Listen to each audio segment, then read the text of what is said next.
When beating Plants vs. Zombies 2 with only expensive plants, you can hardly afford any, but at the very least every one of them is strong and can hold their own. So what if instead we had the opposite problems? We can have as many plants as we want, but they're all super weak. Or they have agonizingly slow recharge times, or they don't even deal damage at all. Just how possible would Plants vs. Zombies 2 be if you could only use plants that cost 0 sun? Well, today that's what I'd like to find out. There aren't a ton of free plants in this game, apart from the mint family, and only 2 of these plants technically deal damage, Puff-shroom and Sea-shroom, and both of them, my only attackers, have been nerfed to just die after a certain amount of time. I can stall zombies, I can freeze zombies, but can I actually kill zombies?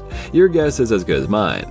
If you've seen my other PvZ2 challenges, beating the game with only bad plants or only expensive plants, the exact opposite of this video, then you know how this is gonna go. We're beating the entire game from start to finish today, all 11 worlds back to back, and we'll slowly add all 25 free plants to our team throughout the video. I'm excited and optimistic that we can beat it, considering Dark Ages is now completely possible without bringing in a single sun producer. But then again, there are some dreaded levels, such as Day 30 of Modern Day, that I am not looking forward to, with insane interactions I have never seen before in my life, like imps lane splitting, or fisherman zombies casting off screen, and 3 of the most difficult Plants vs. Zombies levels I've ever played in my entire life. And all these are thanks to the beloved Imp Pear, a wild addition to our crew. So without further ado, let's find out if we can take out the entire zombie apocalypse for free, or if I'm gonna get stuck on a seemingly impossible level for so long and I get so mad I freaking cry and crap and slap and pee.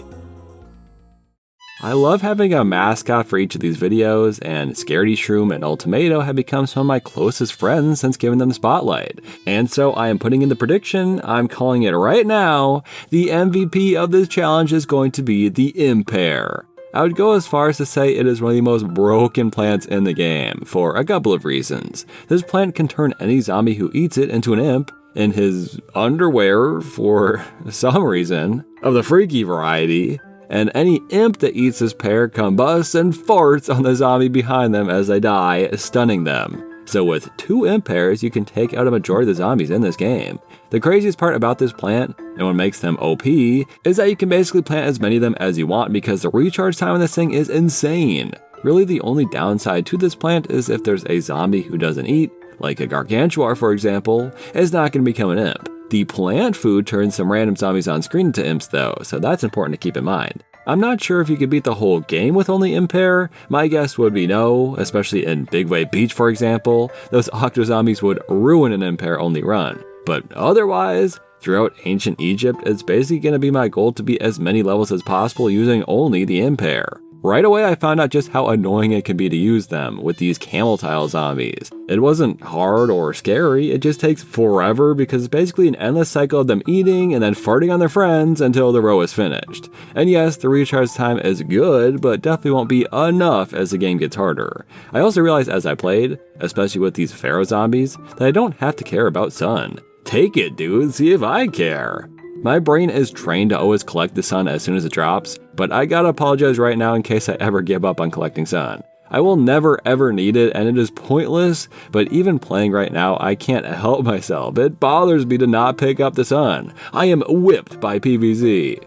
Anyways, these levels are going perfectly fine. I'm a tiny bit worried that I lost so many lawnmowers on day 7, but otherwise it's all been according to plan. Until freaking day 8. Already on day 8, a wrench is thrown in our plans by none other than our favorite torch zombies. We've encountered our first non-eating zombie, and unless I'm going to spend plant food every time one shows up on screen, we're going to need a plan B. And by plan B, I mean the very first free plant in PvZ2, originating from ancient Egypt, the Iceberg Lettuce. Of course this one is free, all it can do is freeze a singular zombie and deals no damage whatsoever. Its plant food does freeze every single zombie on screen though, which is pretty huge, but they literally introduced this plant for the torch zombies, so it is a no-brainer to add him in right now. On day 8, I still proved it could be done without Iceberg Lettuce, but from day 9 onwards I chose to play smarter, not harder. And through this set of levels, once more, it all went swimmingly. It is such a relief to have sarcophagus zombies become imps in an instant. Also, I accidentally played a Puff-shroom in this level, so I had to start over. I will not be fat fingering this shit again. They gave us a level with mold colonies, but I've been planting towards the front anyways, just to speed these levels up. Day 15 is the first one to actually worry me, with endangered sunflowers to protect. I put iceberg lettuces out as my last line of defense, and some imps got dangerously close towards the end, but I had plenty of plant food to spare. Day 18 introduces a problem I hadn't initially understood would be a problem. In plan your defenses levels, some plants like iceberg lettuce aren't even allowed, and you can't prepare free plants ahead of time. These levels are basically going to be hard mode stages for me by the looks of things. It was going okay, then quickly became not so great, losing all my lawnmowers, and just like that, I lost my very first level. An ancient Egypt, dude. Looks like it's time to add another plant. Basically, in every world we're going to be adding at least one mint to our team, considering there are 14 of them. If you aren't familiar, the point of mints is to boost other plants of the same family. So for example, iceberg lettuce is boosted by the winter mint. Since the plants we have are really random, these mints will barely be boosting anything.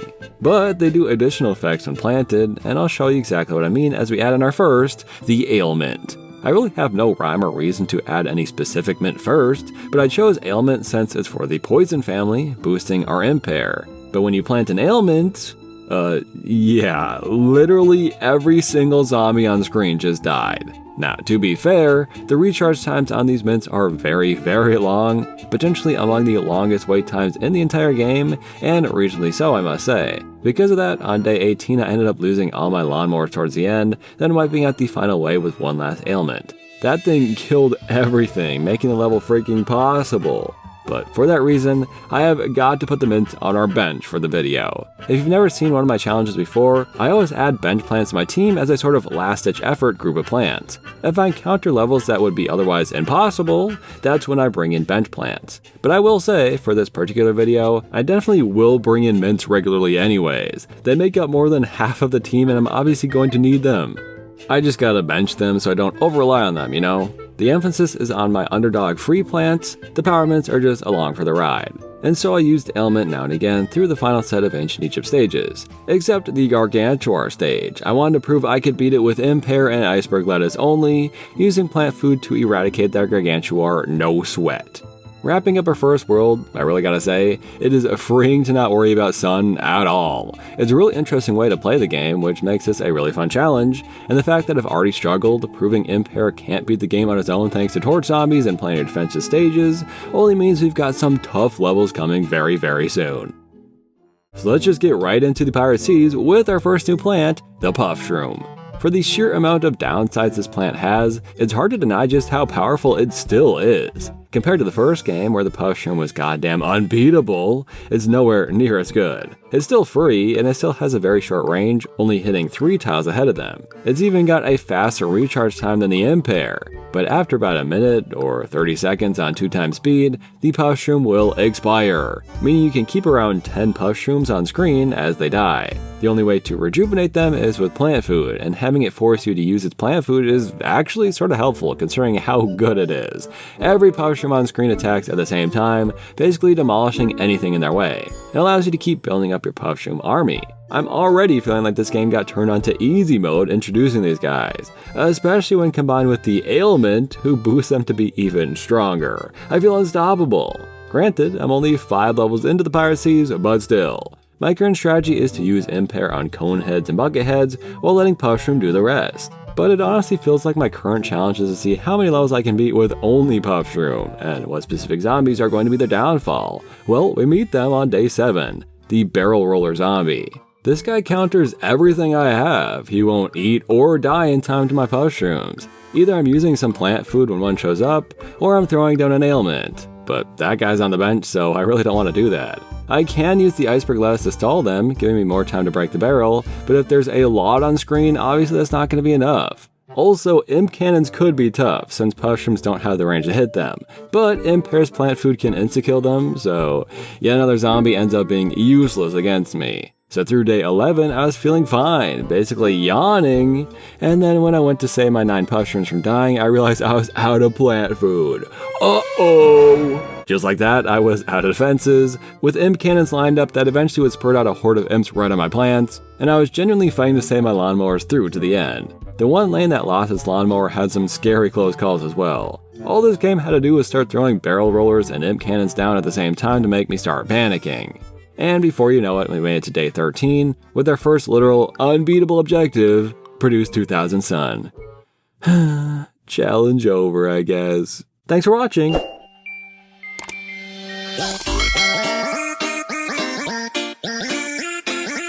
Wait, we have sun producers, we just haven't added them to our team yet. So let's get our first one in here. Let's welcome the one and only Goldbloom. A plant so broken you have to pay real money to own.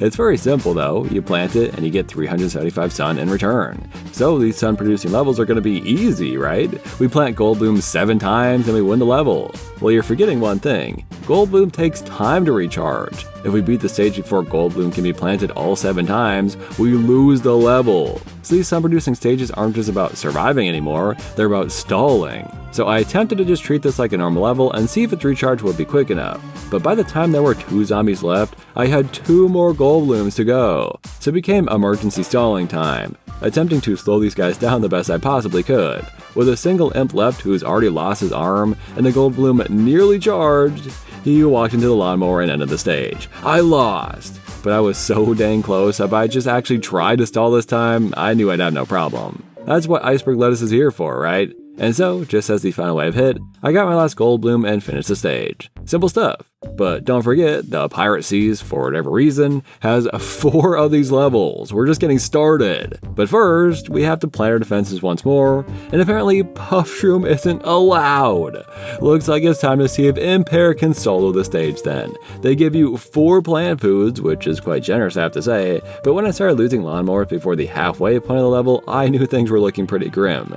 Imp Pear is just not built to handle barrel rolling zombies. So much plant food is wasted trying to take out the zombie and the imps that pop out of his barrel. I tried this level a bunch of times, even seeing what would happen if I let the lawnmowers deal with the barrel rolling zombies, and that got me a lot further, but not even to the final wave. I tried this level again and again for an hour and never once made it to that final wave. If it's possible to beat this with Imp Pear only, I'd like to see it. But rather than bringing in ailment again, why don't we try out a new mint instead? Let's blow these suckers up with the bombardment, who, when placed, causes small explosions across the stage to wipe out most zombies, but it is pretty random. I thought since I was getting fairly close with just Imp Pears that adding a little power up would make this easy, and then the next 3 hours of my life were spent staring at day 14. Here's all the clips of my attempts to beat this damn level. I have the order of zombies spawning in memorized on this stage now. We are 2 worlds in and already I've gone through one of the toughest challenges I've ever faced in PvZ 2. Yes, I was stubborn and refused to also bring in the ailment, but I knew it would be possible and so I played it again and again and again. There were a lot of things to keep in mind through this level. When should I let the lawnmowers go? Which sections need me to spend a plant food? And how can I make it to the final wave with no defenses? Well, it's possible, so let me tell you how. The middle lawnmowers have to go right at the beginning of the level. There are so many zombies that you're going to lose at least one of these lawnmowers trying to save them, so instead just let them go and focus on the outside lanes. Turning the barrel rolling zombies into imps ASAP means the barrels will explode near the water and kill some of the extra imps, saving you a ton of effort. The same can be said for the seagull zombies, who will die from being dropped into water. And of course, the final wave is easy if you can kill most of the zombies with a bombardment. The problem is timing everything to have a bombardment to use. With an 85-second cooldown, I need to use this plant 3 times in this stage in order to even have a chance. So I've got to stall the zombies perfectly throughout this level in order to have one during the final wave. And I made it to that last wave fairly consistently. I was so close again and again. But here's the round where it all came together, being beat with only Imp Pears and bombardments. We start out putting Imp Pears on the outer lanes to take out the zombies, then when the barrel rollers spawn in, we drop our first bombardment and clear the stage. Then this next group of zombies are taking out the lawnmowers, so I focus on the edges once more. 2 parrot zombies spawn in just in time to also get wiped out by the lawnmowers, and those zombies are a nuisance that love to take away your precious essential Imp Pears. You cannot afford to waste a single one in this level. Anyways, we continue placing Imp Pears in the back until the next set of barrel rollers spawn, and here's where we spend our first plant food, transforming them into imps. This is completely random, by the way, and plenty of rounds were ruined because not all 3 were transformed. Pretty soon after, Bombardment is ready and we use him right away, taking out all those pesky imps, and then I spent our second plant food to get rid of the seagull zombies. Again, it is random who gets transformed by these plant foods, and I've gotten insanely lucky twice now. At this point, I've managed to preserve my remaining lawnmowers, but am barely holding on, sadly losing the top one before the final wave. Before the bottom got taken out too, I spent our last plant food to stop the stupid barrel roller and the zombies in the bottom row. At this point, the bombardment has about 30 seconds left before it's ready, and I have no way of stopping the barrel rollers on my own. And there's just way too many zombies. So it's my job to stall now, and thankfully the bottom row is finished and can rely on the lawnmower to clear it. I really just focus on feeding the front-running imps on stage so they'd fart on their friends. And the second bombardment was ready, I dropped it down, praying it would be enough, and as the smoke cleared, only 3 imps remained, and I'd done it. A stage I had never struggled to beat before just became near impossible thanks to this stupid-ass challenge. Playing new defensive stages are instantly my worst nightmare now, and I guess I should just be thankful to be through with this one. The worst part is I'm freaking only halfway through the Pirate Seas, and the script for this is already 3 pages long. Let's get through the rest of this as quick as we can. Day 15 has some flowers to trample in the back, as well as a 3-peater who's technically free, but I dug him up anyways. My initial strategy was to put Imp Pears and Iceberg Lettuces in the back as a safeguard, but it just led to all my Puff-shrooms dying and I lost the round. So going back in, I flipped it, with Puff-shrooms in the back and the single users up front, and it worked almost flawlessly. No 3-peater required. I also struggled on day 16 for a little bit, with the endangered spring beans getting overwhelmed again and again. The problem was I was trying to get Puff-shrooms out in every lane, when the strategy that worked best ended up being to only use them in the middle, spend plant food on them to take out the barrel rollers, and occasionally freeze the leftovers when needed, and only using Imp Pears to take out the few stragglers on the outer lanes. I can't believe I needed strategies for such normally easy levels. I ended day 17 with nobody left, but plenty of lawnmowers to take out the crowd, and a bonus plant food to take out the cannons before they exploded. Day 19 is a double whammy, with flowers halfway through the stage, and 1,750 sun required to produce. The level goes quick, so before you know it, the final wave is rolling through, and I still need 2 more gold bloom. So I took the coward's way out and used plant food to recharge them twice, producing the sun I needed as the final zombie on screen died. I actually replayed it to see if I could beat the level without doing that, basically only using Imp Pears to sell as long as possible, and by using a combination of Iceberg Lettuces and selling Puff-shrooms, I had just enough time to collect all the sun I needed, just to prove I could beat the level without being a coward. Day 20 was the exact same thing, but easier, with only 1,000 sun to reduce and no flowers. I was already planting an army of Puff-shrooms by the halfway point of the level. And finally, day 21, our final and biggest sun producing level yet, I gotta plant gold bloom 7 times to produce over 2,500 sun, meaning this level will take me over 5 minutes to beat, and all I can do is freaking stall with Iceberg Lettuce and Imp Pear. At some points in the level, I got close to losing the normal way just because of how many zombies I had coming at me. I let my lawnmowers go right before the final wave, then focus on freezing 1 zombie while working on the rest of them. I had to use another plant food to save my skin, then just stall this imp for like a full minute waiting for that gold bloom. But he did stick around long enough to snag me the win, and while I am so ready to be done with the Pirate Seas, unfortunately there is a final boss. One last planar defensive stage featuring oops all imp cannons, and they only gave me 2 damn plant foods. Just look at the imp spam on my screen. There is simply no way I can beat this without the help of my power mitts. Trust me, I tried. This level is actually insane. I don't even think having Puff-shrooms would help very much. As I'm playing, I am just planting Imp Pears wherever they're needed, trying to hold on to my lawnmowers, and spacing out the use of my 2 mints where they're needed. Bombardment is right against the cannons themselves, and Ailment is in charge of clearing the lawn when it's overflowing with imps. And thankfully, since I was using both mints this time, considering it is not possible without them, I beat it fairly quickly. So let's break down the round I won. You can actually survive for quite a while on only Imp Pears. Around 25% of the level passes before I decide to place down a bombardment. And the worst part is, it was basically wasted not hitting a single cannon. So instead, I used my first plant food, actually wiping out a lot of them, thankfully. Around the halfway point, some cannons had exploded and I felt overwhelmed, so that meant using our first ailment. Even with her help, it wasn't enough, and as she disappeared, another army of imps landed on my lawn, so I used my next bombardment to wipe them out.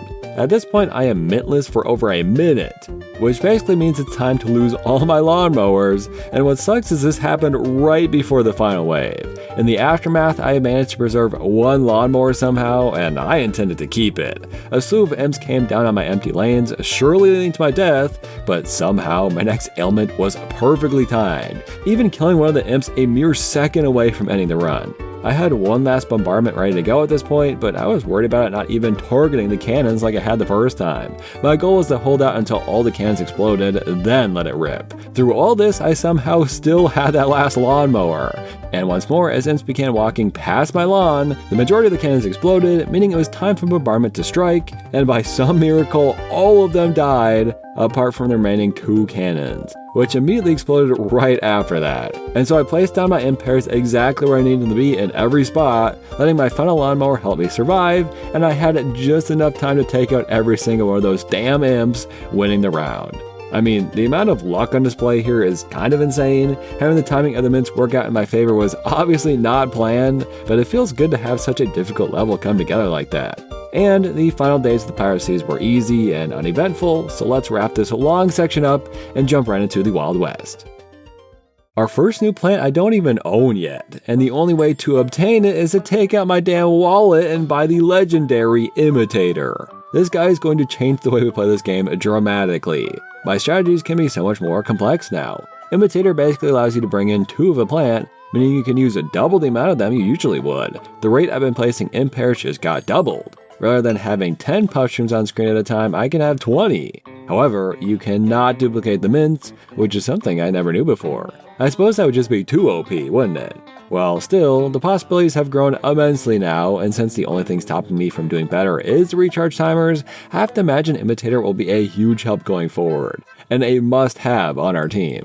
Right away, the new zombies are posing some interesting new dilemmas. For example, I figured the best counter to the Prospector zombies would be the Imp Pear, not even thinking about the fact that as soon as they become an imp, they'll turn around instantly and take out one of your lawnmowers. The piano zombies aren't too bad, but they do have a lot of health, and of course, won't willingly eat an Imp Pear, they'll just run over them.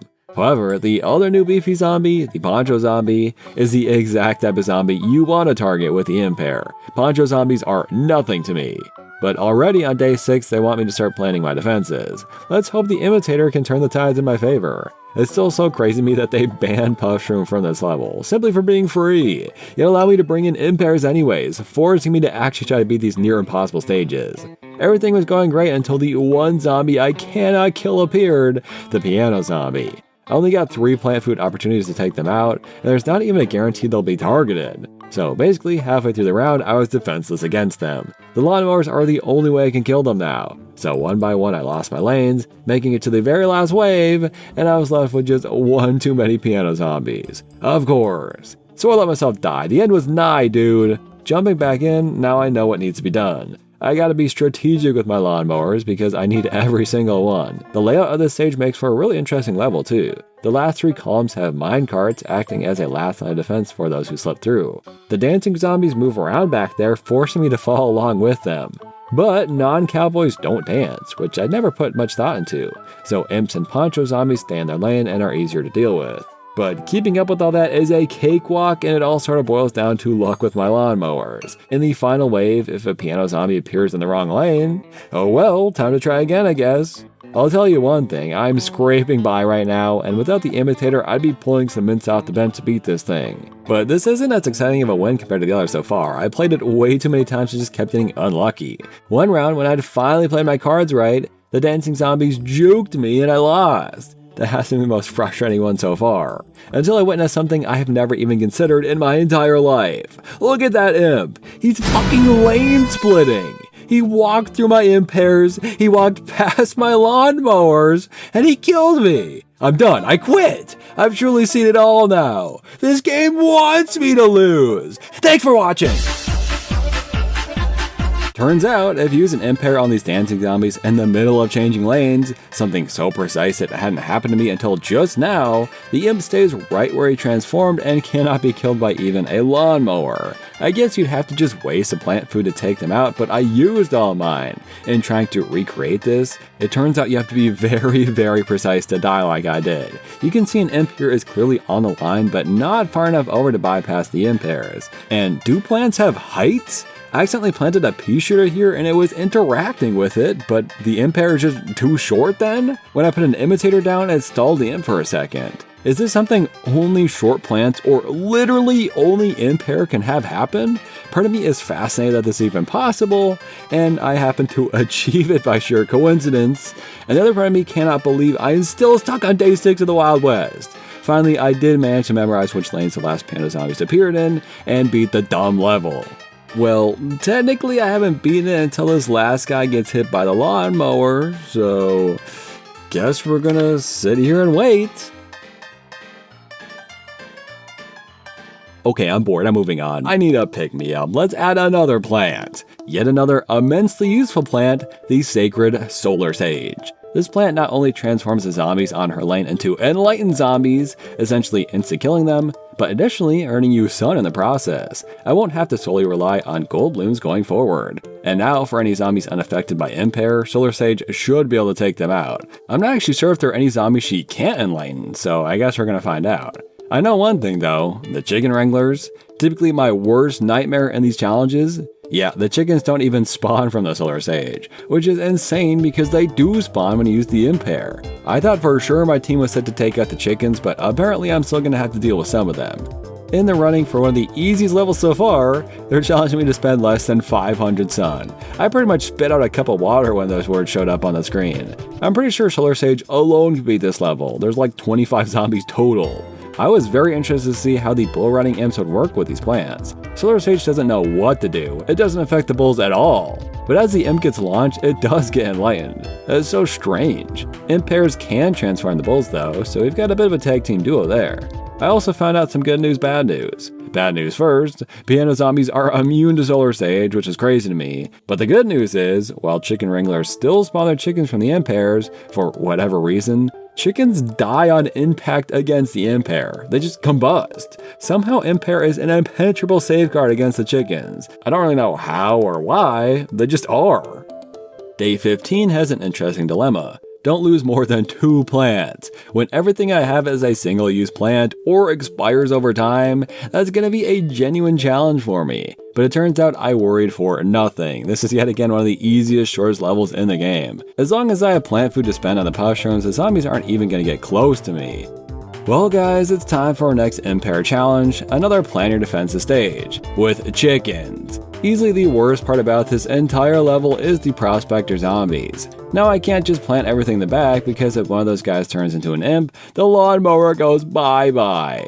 The damn chicken and prospector zombie blunt rotation here is the biggest clash, the worst combination possible. And I have no choice but to endure it with the hope that I can beat this level. So, I spent 8 hours playing this level. I might be lowballing the actual number. From around 11 p.m. to 5 a.m. I attempted to beat it, gave up, went to bed, woke up at 11 a.m. and started attempting it again for a couple hours, and I had some close rounds to the point where I believed it could be possible. The difficulties of the stage are 1. The zombie spam is insane and chickens can slip through it almost any time in the level and there's nothing I can do about it.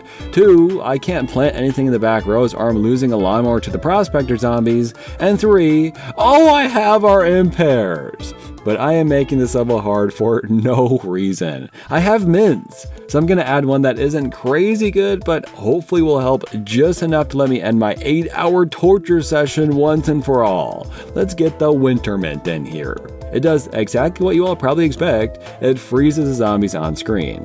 Well, I guess it's not really been freezing them, just temporarily slowing them down. It sucks, essentially, especially compared to the other 2 minutes we have on our team. But is a slowdown enough to squeak out a victory? This level is so hectic that there are very few real strategies I can actually successfully pull off. I originally thought using plant food on a launching prospector zombie killed them instantly, but if you look closely, they always spawn an imp anyways, which is easiest to spot when it takes out your damn lawnmower the second it lands. But you can also let the prospectors walk right through sometimes, saving your imp pairs in the process. It's only going to happen by sheer luck, but sometimes the prospectors will walk right through the stage back to front. Keeping at least 1 imp pair in each lane at all times is the only way to stop the chickens, and my goal was always to save the lawnmowers as long as I could, meaning I'd spend all my plant food in the middle and have the final wave partially taken out by the lawnmowers that remain. The final wave is huge, so you definitely need at least a little help. And now that we have the winter mint, by far the best use of the thing is to extinguish the prospector zombies' TNT. Treating them as normal zombies and having more time to place imp pairs should be all I need to beat this thing. So we start out with a winter mint right away. Doing so lets us use 5 in total throughout the level. Immediately we have to start building up our stock of imp pairs, keeping the back columns open for the eventual prospectors. There's some small mini waves at the beginning that are very easy to deal with. By the time 5 prospector zombies spawn in, winter mint is recharged and defuses them for me, making this part of the level so much easier. But then another small wave comes in, and so I use a plant food to take out some of the chicken wranglers and prospectors. But we can't get them all, so you have to keep an eye on the ones that launch to the other side. From now until the end of the level, there's pretty much a constant stream of zombies spawning in, and the current stock of imp pairs I have will dwindle down to 3 or 4 being alive at a time. Throughout the stream of zombies, I just use up all my plant food, just trying to hold on my lawnmowers for a bit longer. Using my winter mint here gave me just enough time to stop an imp from taking my lawnmower out, thank God. And on the second row, I planted one just in time to stop some chickens from doing the same. Though I'm not sure it mattered, that lane was doomed, so I let it go. I got really lucky on the bottom 2 lanes, letting a whole chunk of prospectors walk right through, saving me like 8 imp pairs in the process. As we reach the final wave, my imp pairs are fully gone, which means the lawnmowers are going to get hit one by one, and here it is deathly important to get down imp pairs in every lane ASAP because chickens will be spawning in every lane adjacent to the lawnmowers. Many rounds I lost at this point, but in this particular one, I managed to pull through it, even having an extra lawnmower to take out the final wave with. As the last check of zombies spawned, I got my winter mint recharged and defused a lot of prospector zombies. Sadly, I went a second too early and 2 prospectors still got to launch, but no sweat just yet. Many times I made it to here before, and I knew what always killed me, the damn chickens. They walk all the way to the end and spawn the chickens in the very last column. So I was prepared and placed imp pairs down on them early to get the chickens out of the way first. I've got an imp pair in every lane, so now is the time to deal with them. As the chicken feathers cleared, I was left with only a few clumps of zombies to deal with, all in the very front of the level, other than that one prospector zombie who I let walk right off the stage. Anyways, I was literally shaking as I planted these imp pairs down. If a single imp walked just a little too far, as I'd done in my failed attempts 100 times before, it'd be over. As long as they kept farting though, I'd have just enough time to plant imp pairs in every single lane, making sure as soon as one is eaten it'd get replaced. I'm not sure you guys can comprehend how stressful this was right here, seeing zombies' toes touching the very edge of the lawn, knowing I might have to retry the stage again for hours longer, potentially never having this lucky of a round ever again. But slowly and surely, as the horde got smaller and only 3 zombies remained, it was clear I'd done it. Wintermint even got to cameo one last time before the end. But that's it. It's over! I am the goddamn Imp Pear King, dude! Now bow the hell down and praise me for that shit!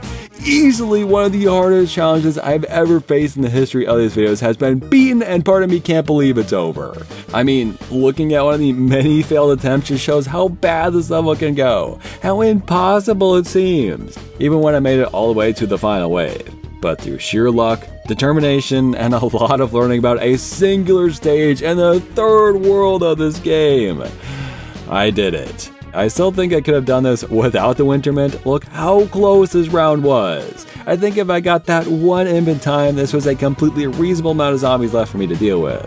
But whatever, I am so relieved to be finished with this. Let's see if the rest of Wild West causes me any more trouble.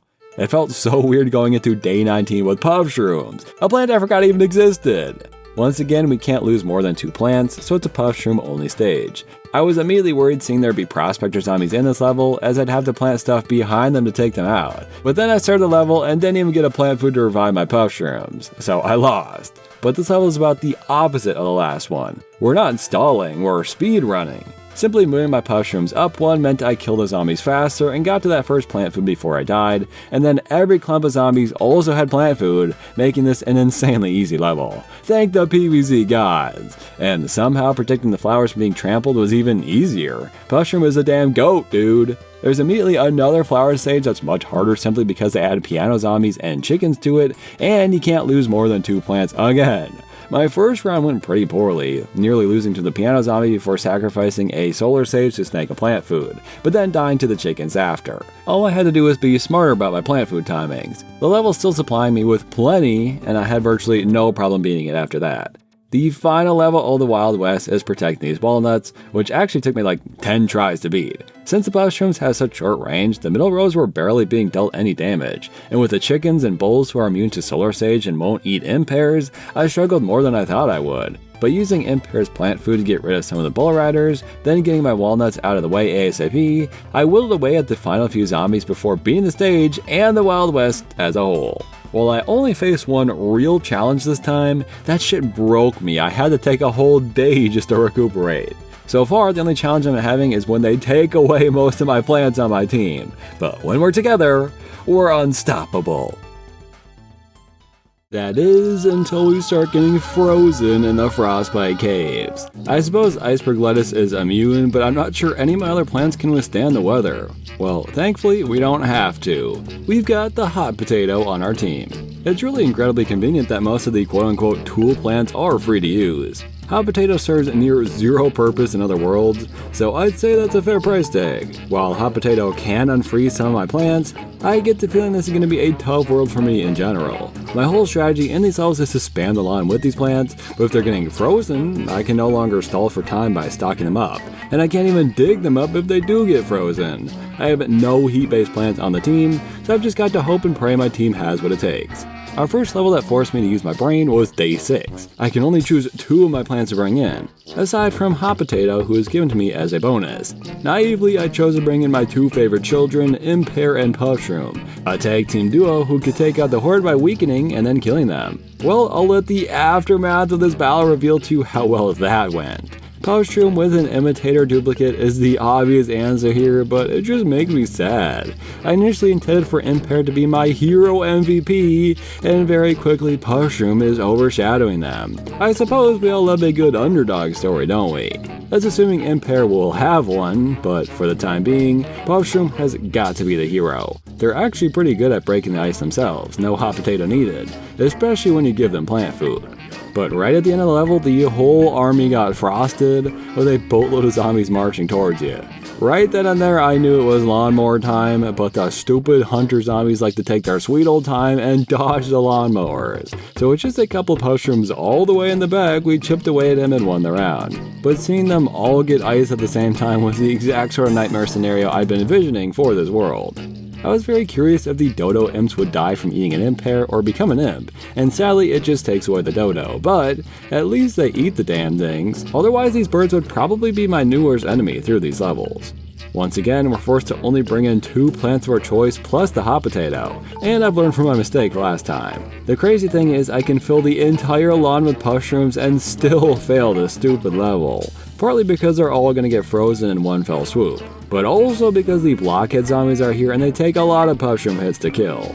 And since every lane has these zombie hand tiles, the Puff-shroom can only shoot 2 ahead of themselves. The zombies are only going to get attacked by 1 or 2 Puff-shrooms at a time for the majority of the level. This is not easy, and realistically the only way I'm going to win is by killing as many as I can with lawnmowers. Since I made it to the final wave a couple of times without being close to winning, I guess my next idea is to let some dodo zombies cross the lawn and take out lawnmowers for me. I'll take this time to remind you I can activate 1 lawnmower to unleash manually, but only 1. and the rest have to be hit by zombies. So if some dodos fly across to do it for me, maybe there'll be few enough zombies by the end to win this thing. And of course, this strategy actually worked pretty great. I let the dodos take out a couple of lawnmowers, and I triggered one of them myself to collect some plant food. When my Puff-shrooms started to get frozen, I'd usually try to use a plant food to keep things going, as they do give out quite a few through the level. Also, it's kinda hard to see, but frozen Puff-shrooms, when freed, still activate their plant food ability. So even just unfreezing them sometimes is enough to deal damage, or start a chain reaction of thawing a line of ice. Anyways, this level has an insane amount of strong zombies like bucketheads and blockheads, and I still managed to get through the whole thing thanks to the deceptively powerful Puff-shroom. Immediately after this, we got another plan your defensive stage, and I'm having PTSD from the last level. Sure, I can bring in a second plant now, hot potato is allowed, but that's not gonna be enough. They're all gonna get frozen, I won't be able to stockpile them, there'll be so many zombies just walking past my frozen Imp Pears, and oh wait, this is going completely fine. Unlike the other planet defense levels, they didn't rely on zombie spam for once. Meaning even though by the end over half the stage is covered in frozen Imp Pears, I can still manage everything completely fine. We've honestly had enough Imp Pear challenges for a lifetime at this point, so I do not mind at all getting off easy for once. It felt so freeing to have a stage filled with Imp Pears here. For the first time in a long time, we went up against another Gargantuar. I wanted to see if Solar Sage had any effect on the guy. And yeah, that's pretty much exactly what I expected to happen. This level is actually an incredible showcase of me using all my plants in perfect harmony. While keeping up my army of Puff-shrooms, I'd use Imp Pears to weaken the strongest zombies and stall them with their farts. If I need plant food or to take out a hunter zombie quickly, Solar Sage would come in. And Gold Bloom, well, I was using them for fun more than anything. Oh, you want me to be your little cheerleader, huh? We can do that. When it came to beating the Gargantuar, I even used Iceberg Lettuce to slow him down and hold him in place while the Puff-shroom slowly took him down. Literally, my entire team was needed to work together in that level, and it was a blast. I genuinely love using these plants. I really thought protecting these pepper poults would be easy, but no. They love getting eaten every chance they get, and I'm constantly stuck with a frozen Puff-shroom graveyard taking up the whole lawn. I kept almost winning before a group of zombies would crowd over a pepper pult and eat it in like 2 seconds. The only strategy that helped me eventually beat this thing was to just send a lawnmower out to get some plant food and kill a big group of zombies. On day 19, I actually got to have 3 of my own plants plus a bonus hot potato, so it looks like Imp Pear made the cut this time around. The troglodyte zombies are here now, but they don't really pose much of a threat to me. This level went really great. Maybe we don't need an underdog story. Maybe this is a story of a budding new friendship, or an unexpected tale of polar opposites becoming partners, or even an enemies to lovers romance. Talk about heated rivalry, we're literally on the ice as we speak right now. And if you don't mind, please help me decide on their ship name now. This is important. Is it Puff Pear? Imp-shroom? Poom? I can't even choose, they're literally so goddamn adorbs together. I always forget about the weasels, they show up so late in this world. Unsurprisingly, just like the chickens, they are no match against Puff-shroom's boyfriend. In the next level, I found out that weasels will actually eat Solar Sage. I didn't know she could be eaten, that actually freaked me out for a second. Why they die to Imp Pear but eat the otherwise inedible Solar Sage is beyond me. This was a rare level where I'm forced to place Puff-shrooms towards the end of the lawn to protect the charred guards, because if the weasels take out their branches, as seen here, when the snowstorm zombies come in, they'll be defenseless and lose the dang level. Finally, my sun producers got a chance to shine again. I actually have a reason to be using Gold Bloom for once. This level was genuinely hard, by the way. Everything got frozen pretty much 10 seconds after I'd place it. I didn't use a ton of Solar Sages because of that, so I was pretty close to beating the level before I earned enough sun. But Solar Sage actually produces way more sun than I even realized. The sun drop from the enlightened zombies counts towards your goal, really racking up the points. Well, we've made it to the last playable stage in the Frostbite Caves, and so far it's been really easy. But of course, they had to give us one last plan your defenses level. The last one was easy, but this one was basically just as easy. It was harder, but not that hard. They gave us so much plant food I didn't even know what to do with it all. 2 Gargantuar spawned and both got taken down at the same time by one little Imp Pear. No lawnmowers needed.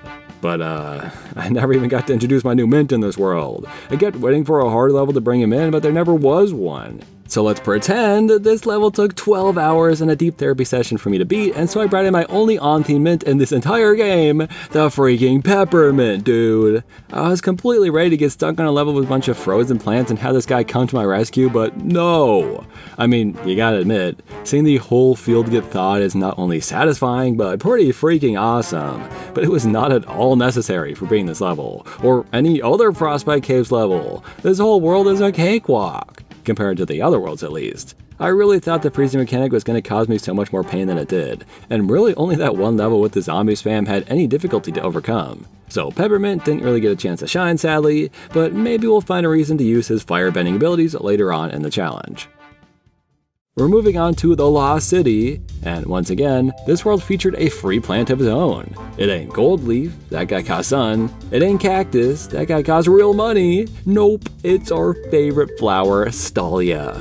To be honest, I already have quite a few plants that can stall for me, including the farts from the Imp Pear. But I won't deny that Stallia's ability to slow down groups of zombies will probably end up being more useful than some of my other plants. What has Iceberg Lettuce really done for us so far, The biggest gimmick of this world, the sun tiles, are completely arbitrary to my team through all these early levels. It's crazy that something so crucial for my expensive plants team is something I'm not even going to acknowledge in 90% of these levels. Already we are starting to see some of the troubles we'll be facing in this world. The pile of zombies that drop from above eat my Puff-shroom super quickly, but refuse to eat the Imp Pear before landing on their feet. I genuinely think Imp Pear is shorter than most plants, and this height difference is causing problems for me time and time again. Of course, we also have the excavator zombie, who also uses his shovel to block my Puff-shrooms, will not eat my Imp Pears, but thankfully will become enlightened from the solar sage. I worry about what will happen when we get a lot of these zombies all at once, but let's just pretend we'll never have that problem in the first place. Also, I didn't learn until day 24 of this world that if you place Imp Pears on top of the excavators, they will eat them. So keep that in mind for when I fail to try that through the majority of these levels.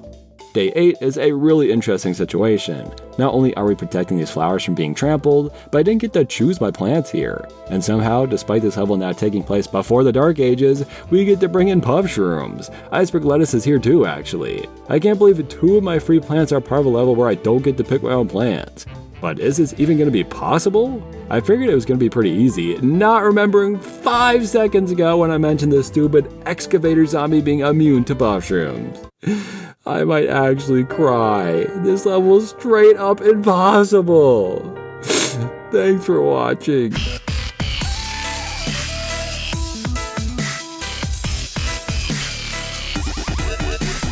I thought maybe if you plant directly on him, he'd get hit. I thought maybe using plant food while he stands on one could work. I even thought maybe if you freeze him when he has the shovel lifted, you might be able to hit him, but no.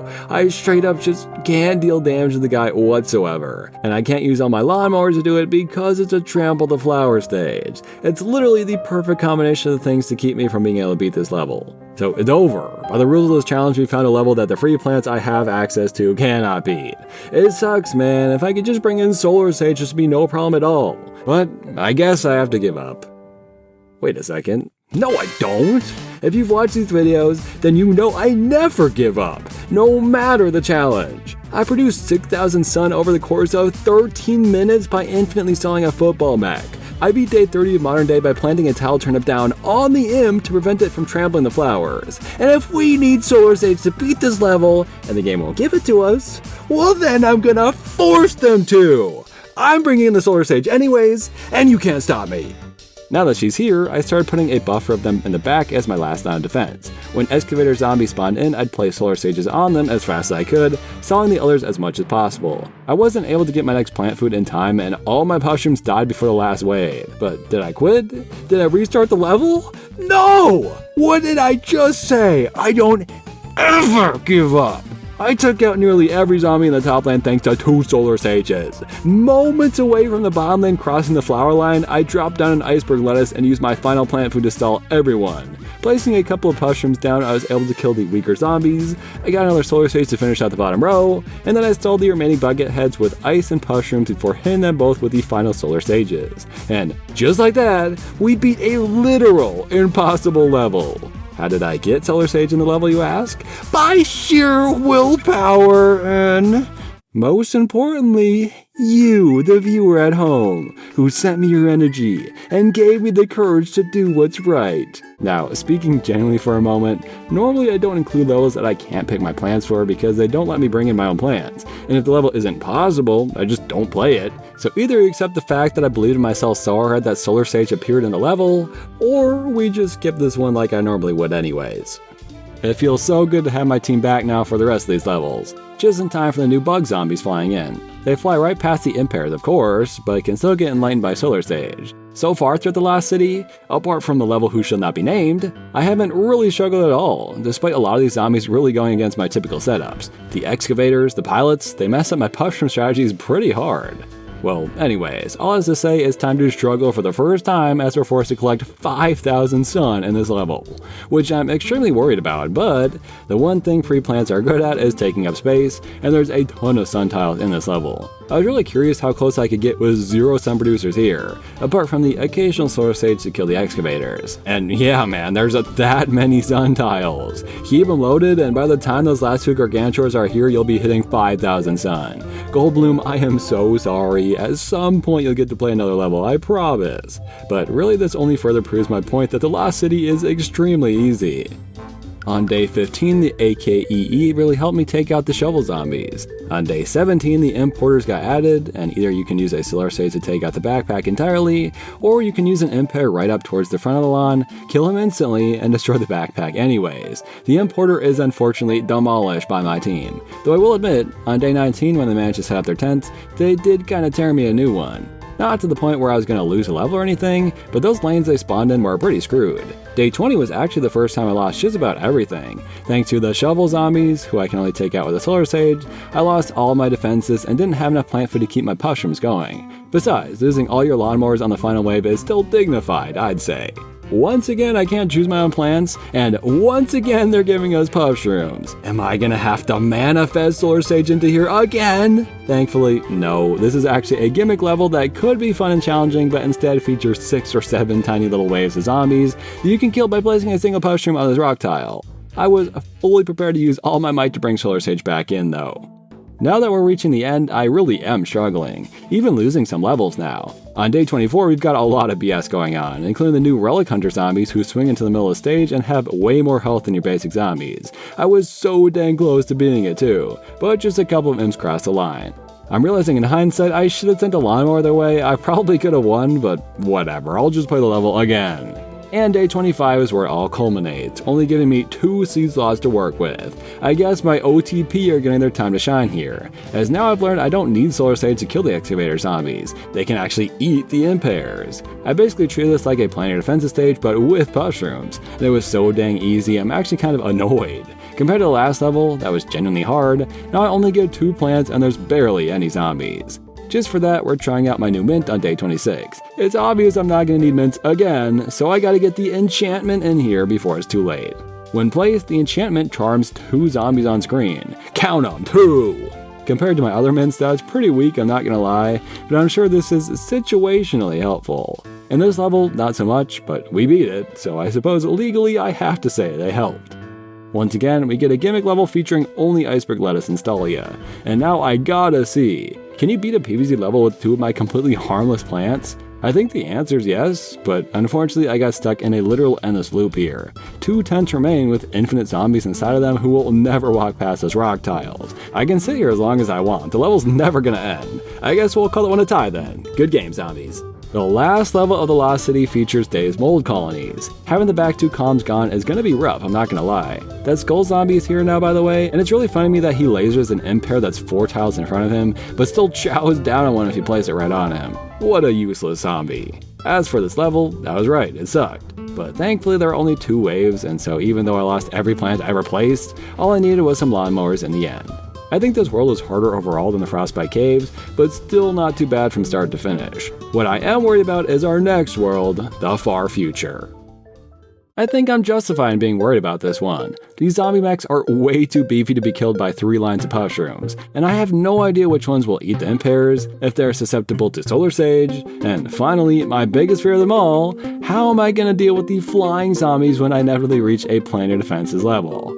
Well, we'll figure all that out in due time. First, allow me to calm my nerves by adding my emotional support plant, Tile Turnip. How this guy managed to join both the most expensive plant team and the free team is quite the paradox. And while I do love him for helping me win day 30 modern day last time, he's going to be all but completely useless to our cause today. Tile Turnip is only free on his first use, and you need 2 of them to have any effect. So I'll bring him in. I'll plant him in every stage just to make him feel included, but he is not going to help me win any of these far future levels. Through the first 10 days of this world, I answered pretty much every question I had. I knew mechs could eat, so I wasn't too surprised Imp Pear worked on all of them, which is a genuine blessing by the way. But I am a little surprised that Solar Sage doesn't. It's so weird how these 2 plants keep going back and forth like this. At this point, I just want to try them against every new zombie type simply as an experiment. So far, my Puff-shrooms have handled the flying zombies, but I know they'll start to flood you in the later levels. The power tiles make Puff-shroom and Imp Pear, the power couple of the year, so much better than they already were. And with that fact alone, I'm already expecting this entire world to be a breeze. And Tile Turnip, he's been here the whole time, like I promised.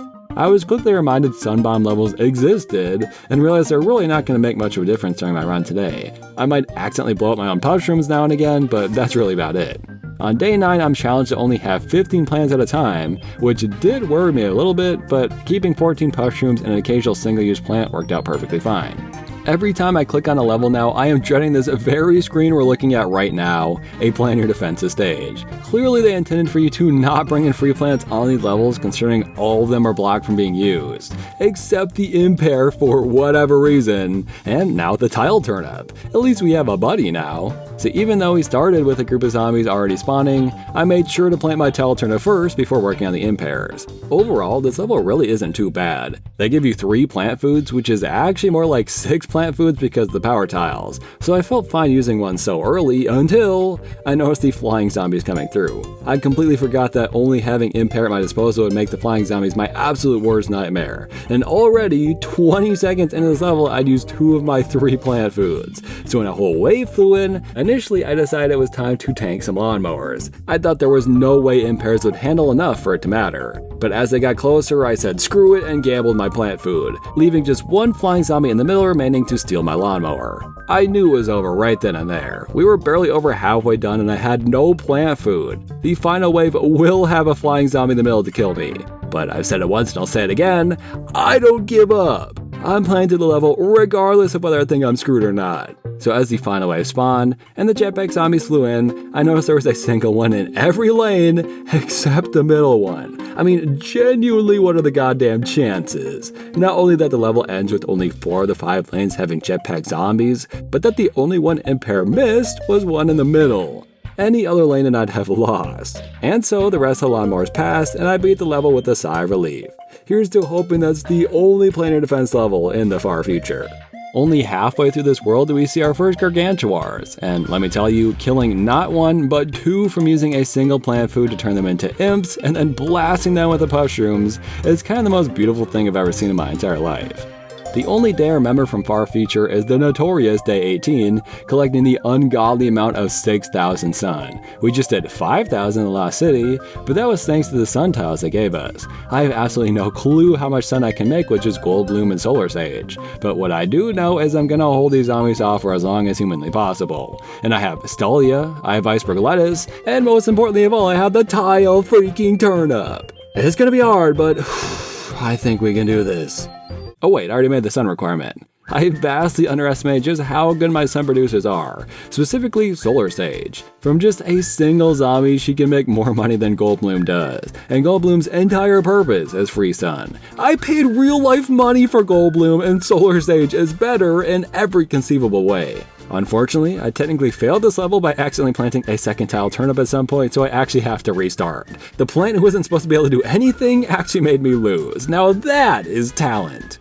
So yeah, after I earned enough sun about halfway through the level, I just started playing normally. I even got to see the football mechs, who are only able to be killed by Puff-shrooms, which is really hard to do, and I have yet to do so, or by using plant food on Imp Pear, which is much more reasonable. But might become a problem in these last few levels, I guess we'll see.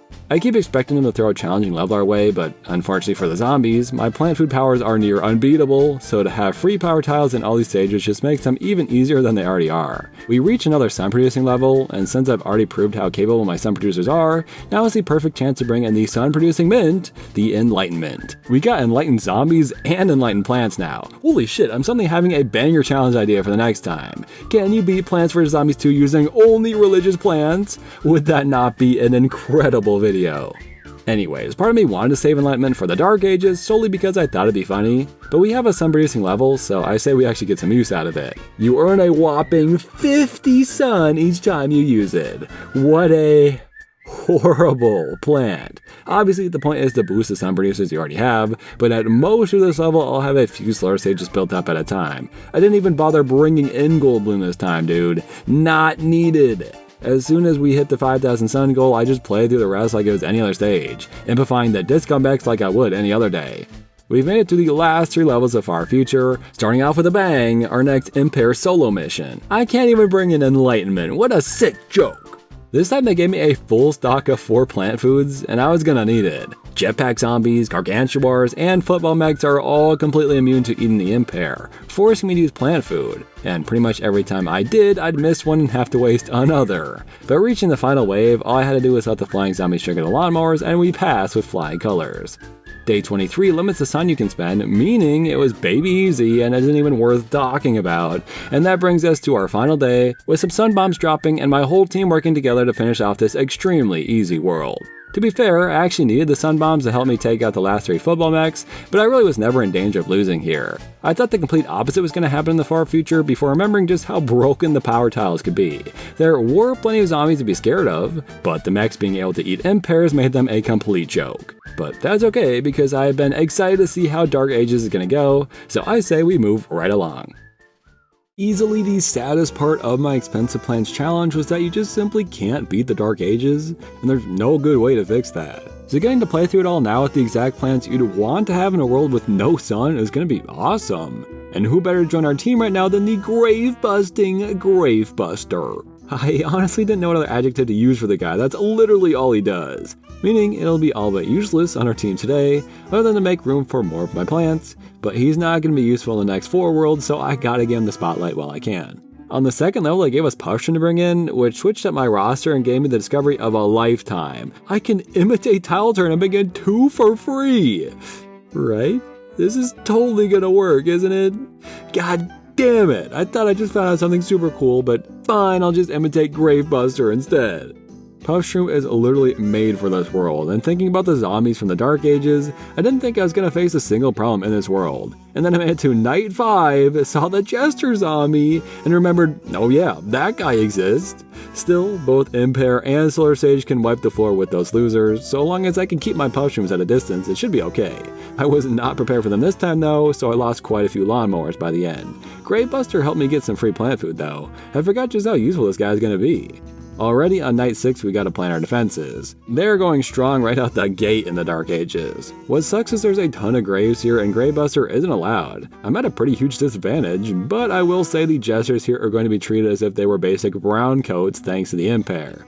The part that's supposed to be hard is the group of imps that spawn from the gravestones, but yeah, that's like best case scenario for me. They needed way more gravestones to slow me down. The wizards are next, and they are interesting against my plans for sure. They don't eat Imp Pears and will turn all of your Puff-shrooms into sheep if you let them. But Solar Sage works, or you can just freeze them and attack them that way, or you can use the plant food of pretty much anyone to deal with them as well. Though when a whole wave spawned in, they took away my plants before I could even place the plant food a couple of times. On day 12, we get a free line of Puff-shrooms, which was very kind of them. Since your job is to protect the Puff-shrooms, they gave you a ton of plant food, and knowing that would be the case, I was spending it every chance I got. So when I reached the final wave and there were only a few zombies remaining, my Puff-shroom started to die and I'd used all my plant food. I was devastated, but kinda happy I got to see this unique game over screen. We've made it to another sun-producing stage, and considering how the last ones have gone, I wasn't too worried about it. But the entire point of this level is they want you to use sunbeams to earn all your sun, so you can't have sun producers. That means the only way to earn sun is from gravestones now. and I don't think I've ever been happier to have Gravebuster on my team. So I played through, not really trying any particular strategies out, and as I made it to the final wave, these wizard zombies messed me up and turned one of my Gravebusters into sheep. So I was a little under 1500 sun short by the end, which is not good. So on my second run I took things way slower, and opted to build up an army of Imp Pears rather than Puff-shrooms. And before I had joked about duplicating Gravebuster, but genuinely I think that's going to be my strategy here. But I am devastated to say, after playing all the way through, I made the exact amount of sun I would have made the previous round, meaning there is exactly 3,700 sun in these gravestones, and I have no other way to make more sun. I played a third time just to confirm, earning exactly 3,700 sun again. I love having these weird loopholes or extra challenges, but it's always so sad when the game makes these random impossible obstacles like this. I'm really sorry, Free Plants, but even you aren't good enough for the stupid Dark Ages. Thanks for watching! It is kind of insane to make a level that only Sunbeam can beat, and in one way or another I've always had Sunbeam on my team so I hadn't even noticed. So I guess every challenge dies here then, doesn't it? If you've ever watched a YouTuber do a PvZ2 challenge and they haven't lost here, that either means they had Sunbeam on their team, or they hid the truth from you. You've all been lied to, and I'm the only person willing to be honest with you people. Keep that shit in mind. Night 14 as a run killer, and the only challenges that are genuinely possible must include Sunbeam. We're obviously going to keep playing, and obviously that one level earlier where I brought in Solar Sage forcefully kinda already lost us the run, but now let's keep track of how many levels my free plans can't beat then. I think it could even be debated it's not fair to include a level like Night 14 if it's a Sunbeam only level, but I guess I'll let you guys be the judge of whether my free plans challenge is still going or not. It felt like a real slap in the face when the very next level was a Planter Defenses challenge. The only threat in these levels are the wizard zombies, who forced me to spend plant food, and eventually when I ran out there was nothing I could do to defend myself anymore. With the game even taunting me with plant food gravestones I have no way of breaking. Thankfully, it's a short level, so my lawnmowers finished the job, but I was a little worried about that giant clump of gravestones in the middle. I'm not gonna lie, I'm still pretty sad about Night 14, so I kinda beat the rest of the world while pouting a little bit in real life. I'd plant a Puff-shroom and then stomp my foot on the ground and whine a little bit, or I'd use Gravebuster, be reminded of Night 14, and then cross my arms across my chest really tight and say, "Humph!" really loud, waking up my roommates each time so they could come and comfort me in my time of need. It doesn't help that these levels actually start getting hard now. With these king zombies dropping in, my only way to kill them is to use plant food, and I barely had any. I also planted my Puff-shrooms really far away because I was scared of the jesters, but since I pretty much lost everything on my first try, I decided I'd plant much closer to the front this time. It kinda still went horribly, I just knew what to expect this time around. Every time there was a king zombie placed, a gravestone would be right in front of him, nullifying my Puff-shrooms, so I just spent a bunch of plant food on Imp Pear anyways. There was real gravestone spam in this level, and I was way too focused on everything else going on to even bother using Gravebusters. Still, I barely made it to the final wave with all my lawnmowers, so it worked out fine anyways. I honestly felt like I got my Emperor's New Groove back in the next level. A genuinely tough fight with these potions to upgrade the zombies. With kings, wizards, and jesters, I was fighting for my life pretty much the entire time, and they forced me to use the Gravebuster right out the gate with a big diamond of graves to clear out. I went all out, planting Puff-shrooms and building up my single-use plants in the back as my last line of defense. I was feeling like myself again. And then I accidentally placed a second tile turnip and had to start all over. The things I do for love. I needed to bring in our next mint just to ease my pain a little bit, and to help contain my rage, I specifically chose the Containment. All it does is stun the zombies for like 3 seconds, so it's not going to help all that much in this final level here. It does boost these magnet shrooms, which is an interesting coincidence, and I really did struggle here for a while. The magnet shrooms are way too close to the front, making them tough to protect, especially when I try using Puff-shrooms only for the stupid jesters to come spinning in and ruining everything. Trying to use Puff-shrooms in this level is absolutely a mistake, but I don't have much of a choice. The magnet shrooms are just too far out for me to protect with only Imp Pears and Solar Sages. But I had a blast finally finding a level that was challenging, yet totally possible. If I could just make it past these jesters one time, I might actually be able to beat it. And all I'll say is, thank God those Gargantuars spawn in the other lanes, so we'll sell this guy out until he's shot down in our last Dark Ages level. I really enjoy the challenges we got in this world, but man, screw the Sunbeam. That guy actually ruined my whole life. Well, next up is the Neon Mixtape Tour, and I think some of the level gimmicks here are gonna really mess up my typical strategies. Let's find out. There is only one more normal plant to add to our roster, which I'm saving for Big Wave Beach, meaning we have 2 mints to add in each world going forward. I guess it's better to introduce them early on when the levels are still easy anyways. Let's start with the Filament, an electrocution or power mint. It doesn't do enough damage to kill stronger zombies, but is great for hordes of brown coats. We also have the Appeasement, only existing because of the sheer amount of pea shooters they've added to the game.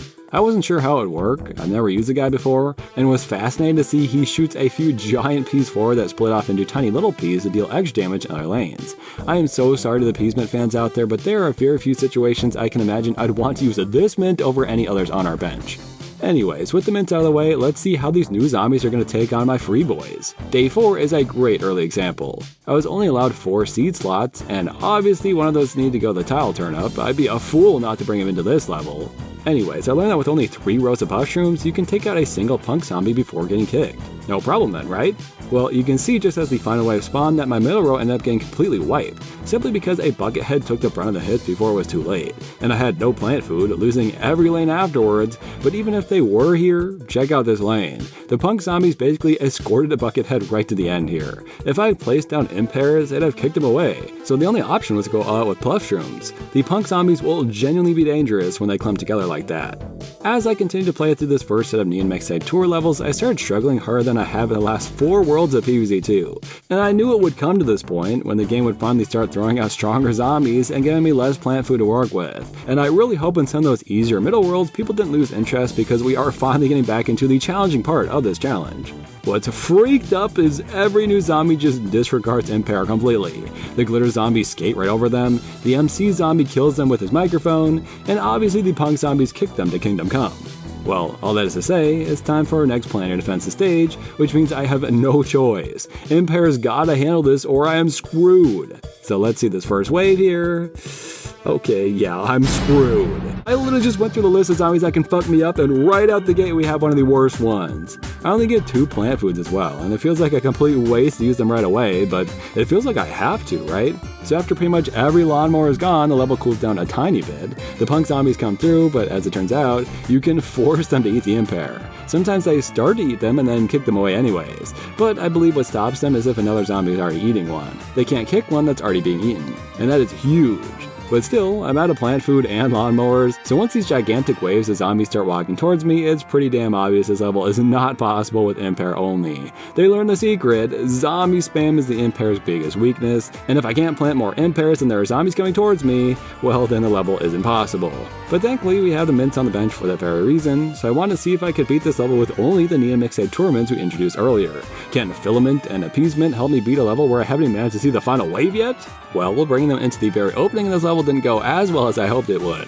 Very few zombies die after using both of the mints here, mostly thanks to the pink invincibility streaks from the glitter zombies. So not much later, I'm losing all my lawnmowers anyways. It seemed like we might have gotten a tiny bit further than before, but absolutely not enough. I was barely holding on for a minute or so, and by the time zombies were past my lawn, more glitter zombies were ready to go. And the MC zombies were clearing out the few Imp Pears I had left. I can try again as many times as I want. It's still very clear these 2 minutes aren't enough to beat this level. Let's try 2 more then. Peppermint and Enchantment. These guys didn't get to do shit when I introduced them, so let's give them their second chance. Starting off with a Peppermint as a freaking game changer, actually killing all the glitter zombies on screen. Bucketheads owe a survive though, and that's why we need to build up our Imp Pear army at this point. As other waves of zombies came in, like the punks, I could either use one of my other mints, like Filament, the only other useful one I brought in here, or I'd have to start using up my plant food. Even with my mints, I still lost my lawnmower super early on. There's just too many zombies on screen at this point. That gave me a chance to build up my army again, and use my second Peppermint to wipe out the MC zombies. When the next huge group of them spawned in, I tried to use Filament and Appeasement to slow them down, but these 2 mints really do suck, don't they? But all of these mints helped me reach the very end of the level, with a pretty hefty amount of MC zombies left to take care of. Thankfully, my Peppermint was ready to go one final time, only leaving a few bucketheads to kill. But as I placed down as many Imp Pears as I could, a singular imp was left unharmed, losing me the level. But 1 imp? At least I know what's possible now. It still took me a couple more tries, either losing randomly part of the way through the level, or making it all the way to the finale again just to fail. Sometimes I even managed to keep one of my lawnmowers until the end. I'm honestly not even sure how I could pull that off. But there I was with the last couple of zombies remaining and no time to plant my Imp Pears, ready to lose and start over again, before remembering I had 1 more mint up my sleeve, the Enchantment. And seconds before losing 2 lanes, I turned both of those damn imps and led them back onto the stage, beating this level once and for all. I get so lucky sometimes. Enchantment randomly chooses its victims as far as I'm aware, and somehow both of the ones I needed were targeted here. But 4 mins, people, that's how many it took to help Imp Pear make it through this stage. Maybe with some better mints like Bombardment or Ailment I could have used less, but even still I kinda needed to spread 4 mints out across the level for each horde of zombies that came my way. We had the bench for a reason though, and I'm glad to give some of these mints their chance to shine. Let's get back into the normal levels now. Well, if you consider something like this normal.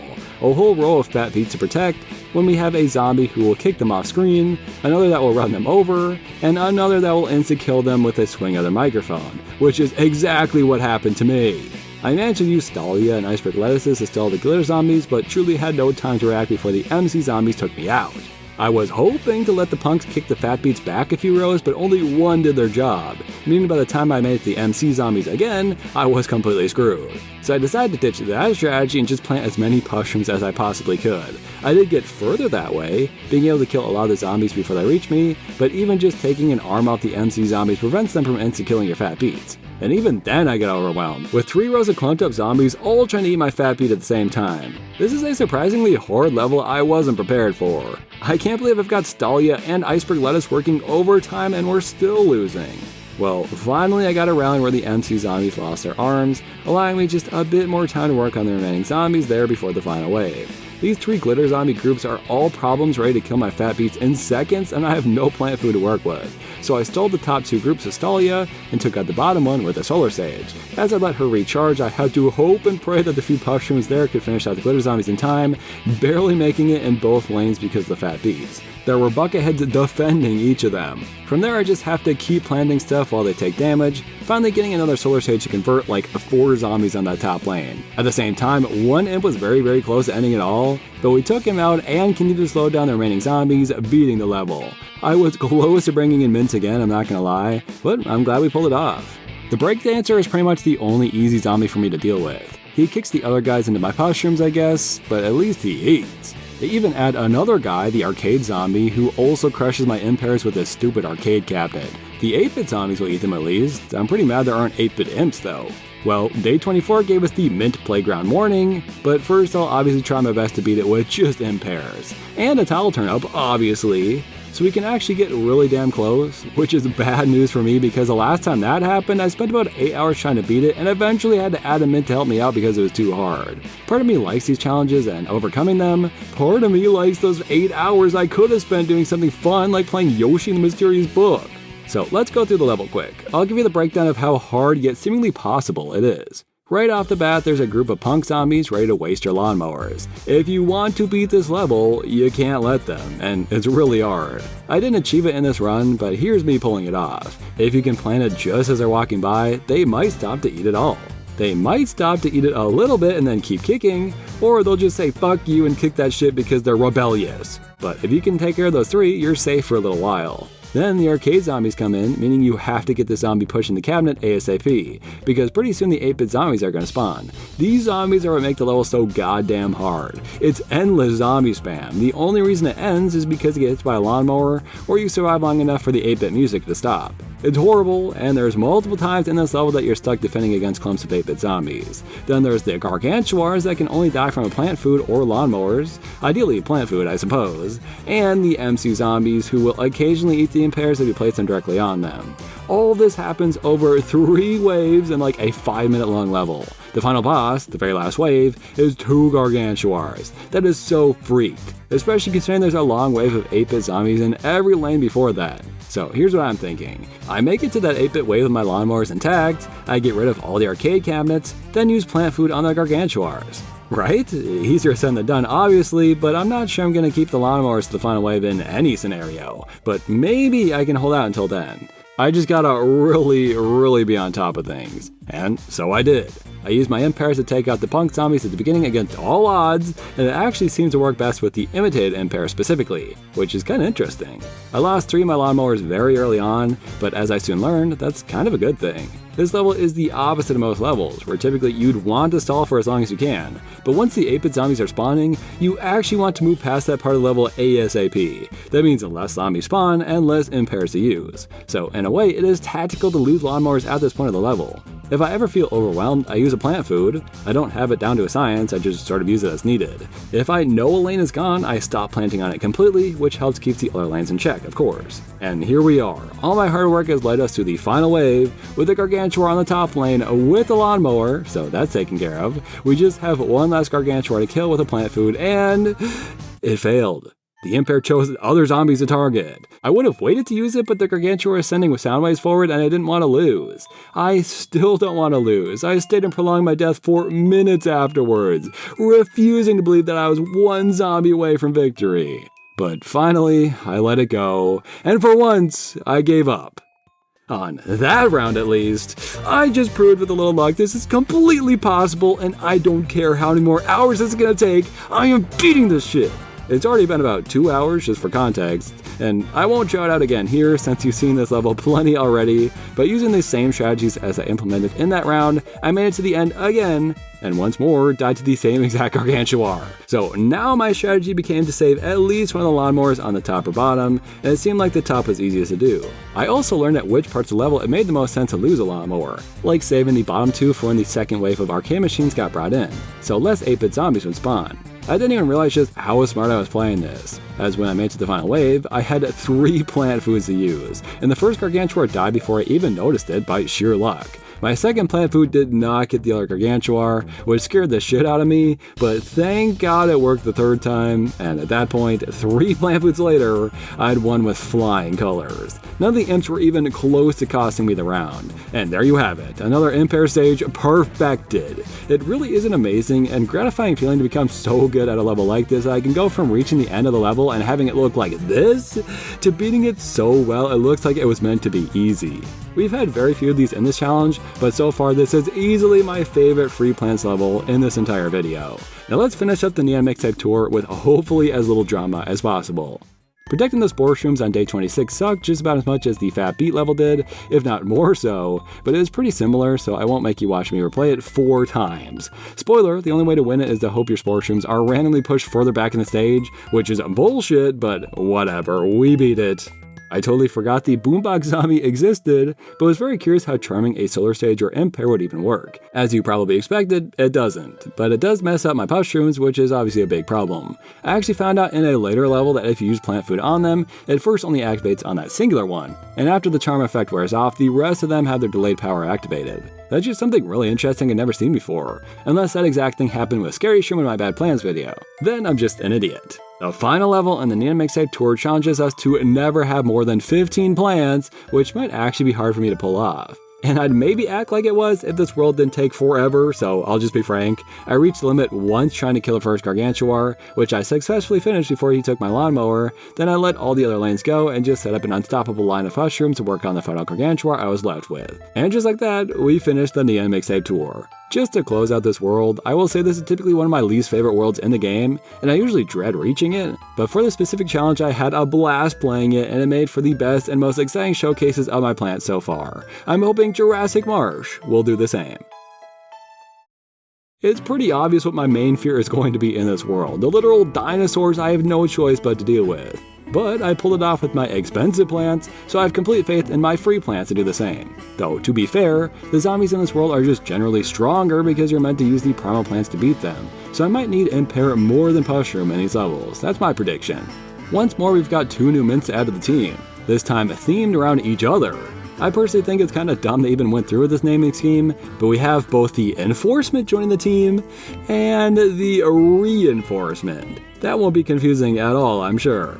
Starting with the Enforcement, he actually shrinks a big chunk of zombies on screen. That's pretty great actually, although it doesn't work all that well with Imp Pear. In some cases you're helping the zombies by turning them into regular sized imps. The Reinforcement just pushes everyone back, which is way worse of course. I kinda hope these would synergize, but there's really no reason to clump together a bunch of shrunken zombies. The only benefit of getting the zombies in groups like that is to enlighten a bunch of them at the same time. Anyway, so far all you've seen is the blue dinosaur, and it really hasn't been much of a problem. Either a weak one is kicked forward and dies in seconds, or a strong one gets a face full of Imp Pear the second they eat one of my Puff-shrooms. The Stegosaurus is next, and I actually kinda like this guy who encourages groups of zombies to spawn together, allowing me to get a whole bunch of them with Solar Sage. However, the next dinosaur is the one I've been dreading.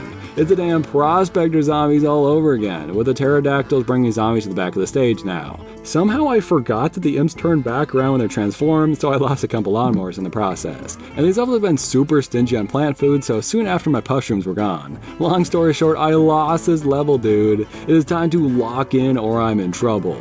It's been a while since the last time I was challenged not to lose a certain amount of plants. 6 is a lot, so I'm a little optimistic, but also there's not only pterodactyls, but a gargantuar too. Wonderful. And not too far into the level, I learned very quickly, I am so fucked. Before I can even get to the challenging stuff, bucketheads are being thrown right at my puff-shrooms. And yeah, I could use solar sage to take them out, but that's 1 out of 6 plants I'm allowed to lose before the end.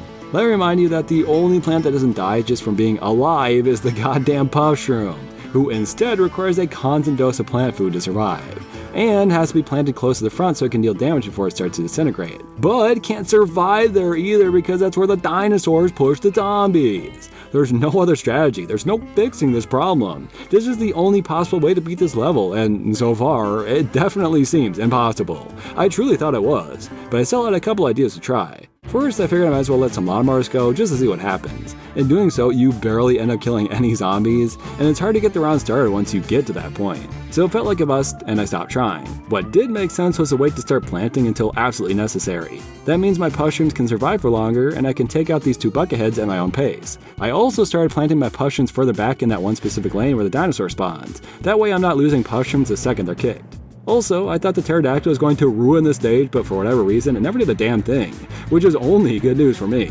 I would consistently lose to the group of bucketheads who get launched from the Stegosaurus, so I decided it was necessary to use the solar sage on those 3 to solve my problem. There's also a couple of fossil heads and plant food zombies I need to use Imp Pears on in order for the round to go smoothly.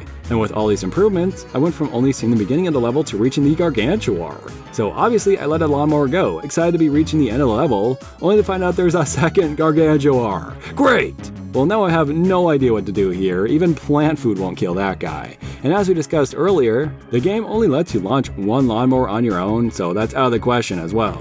I decided to just try it again, resulting in the exact same scenario. Using all my little strategies, dropping down Imp Pears and that 1 solar sage only when absolutely necessary, and planting singular puff-shrooms down on top of zombies who are dangerously close to killing another one in order to save as many as we can, we make it to that first gargantuar with no other problems. The lawnmower has to be used. And as that second wave spawned in, and I noticed I had 1 last plant food to use, it all clicked. I dropped in an Imp Pear, turned the last group of zombies into imps, some of which would have probably been just as difficult to deal with as the gargantuar was, and made sure not to lose any more puff-shrooms in the process. The last imp was in that weird lane I had, so I started planting some puff-shrooms to speed it up as the rest started dying. I could literally hear the sonic drowning music in my head as I watched the puff-shrooms flicker, the imp taking its sweet old time dying, when finally the money bag dropped and ended the level there. Thank God, dude. We had just enough time to spend our last plant food on the Imp Pear rather than the puff-shrooms, and it all worked out perfectly. That is again one of my favorite levels we played here, with all those tiny little strategies all building up to a successful level beaten. And it wasn't an Imp Pear only stage, so that's a bonus too. Protecting the primal walnuts after this was such a relief compared to what we just went through. It felt nice to get my feet up and relax again. The T-Rex is up next, and he's by far the least wearing dinosaur I'm gonna have to deal with. He forces zombies to charge forward at rapid speed, but they stop as soon as they hit a plant. So I could plant any of the free plants at my disposal down to stop them from running, or even just having my puff-shroom horde will probably be good enough. If Stolly is enough to make you futile, then that means to me I'm not gonna have any problems dealing with you. This level still wasn't easy by any means. By starving me of plant food, I lost all my puff-shrooms and eventually all my lawnmowers, but even with 3 T-Rexes at the end, I was never worried about actually losing here. It's been so long since I needed Goldblum for a level. Though, to be fair, I probably didn't need Goldblum, but I gotta give him a chance to appear every chance I get. The goal was only 2,000 suns, so I wasn't even slightly worried, and even with all my puff-shrooms dying, this level was incredibly easy. We have dwelled on so many of these Planet Defenses levels at this point now, so I'll cut this one short. I had plenty of time to stockpile Imp Pears in the back in the beginning of the level, so when there were big groups of zombies, it never mattered much. The forts helped slow them down too, of course. I kept thinking that the pterodactyl should be a bigger problem. I should be losing lawnmowers and levels to these guys, but for whatever reason, I barely even noticed them do anything so far. If they were more prevalent in this level, it would have been hard, but they weren't, and so it wasn't. Simple as that. Our final dinosaur is here, the Ankylosaurus, who is also just as easy to deal with as the T-Rex. The zombies get pushed towards the closest plant, so the same rule applies. Nightmares for my expensive plants video, cakewalks for my easy plants. It does push back your line of plants, which is kind of more annoying than difficult, I'd say. Puff-shrooms are surprisingly good against ankylosauruses. On this mold colony level, I was wondering why Neon Mixtape Tour seems so much more difficult than Jurassic Marsh. I feel like Jurassic Marsh has always been easy in terms of challenges I've done, and I'm pretty sure it's just because they're so fast paced. These levels take like a minute and a half on 2x speed, and each time I'd start to feel overwhelmed, the level was over, so I just let my lawnmowers go. These levels should be harder, and it's simply because PvZ2 has way too many fast paced short levels like this. And what perfect timing, another Planet Defenses level that should be hard, but just isn't. There's more pterodactyls, they did mess up some of my lawnmowers, but also hardly did a thing, and they made for an easier level than before. They were pretty generous with 4 free plant foods, I suppose. And suddenly, I found myself on day 30, the final level for us in Jurassic Marsh. To give this level credit, it's 4 waves long with multiple gargantuars and every zombie and dinosaur you could ever hope for. But between Puff-shroom, Imp Pear, and Solar Sage, well, they didn't stand a chance. Which means we're moving on to the Big Wave Peach. In a shocking turn of events, I've actually saved our last brand new free plant for this world, and you'll see why in a second. Please welcome our permanent new party member, the Sea Shroom.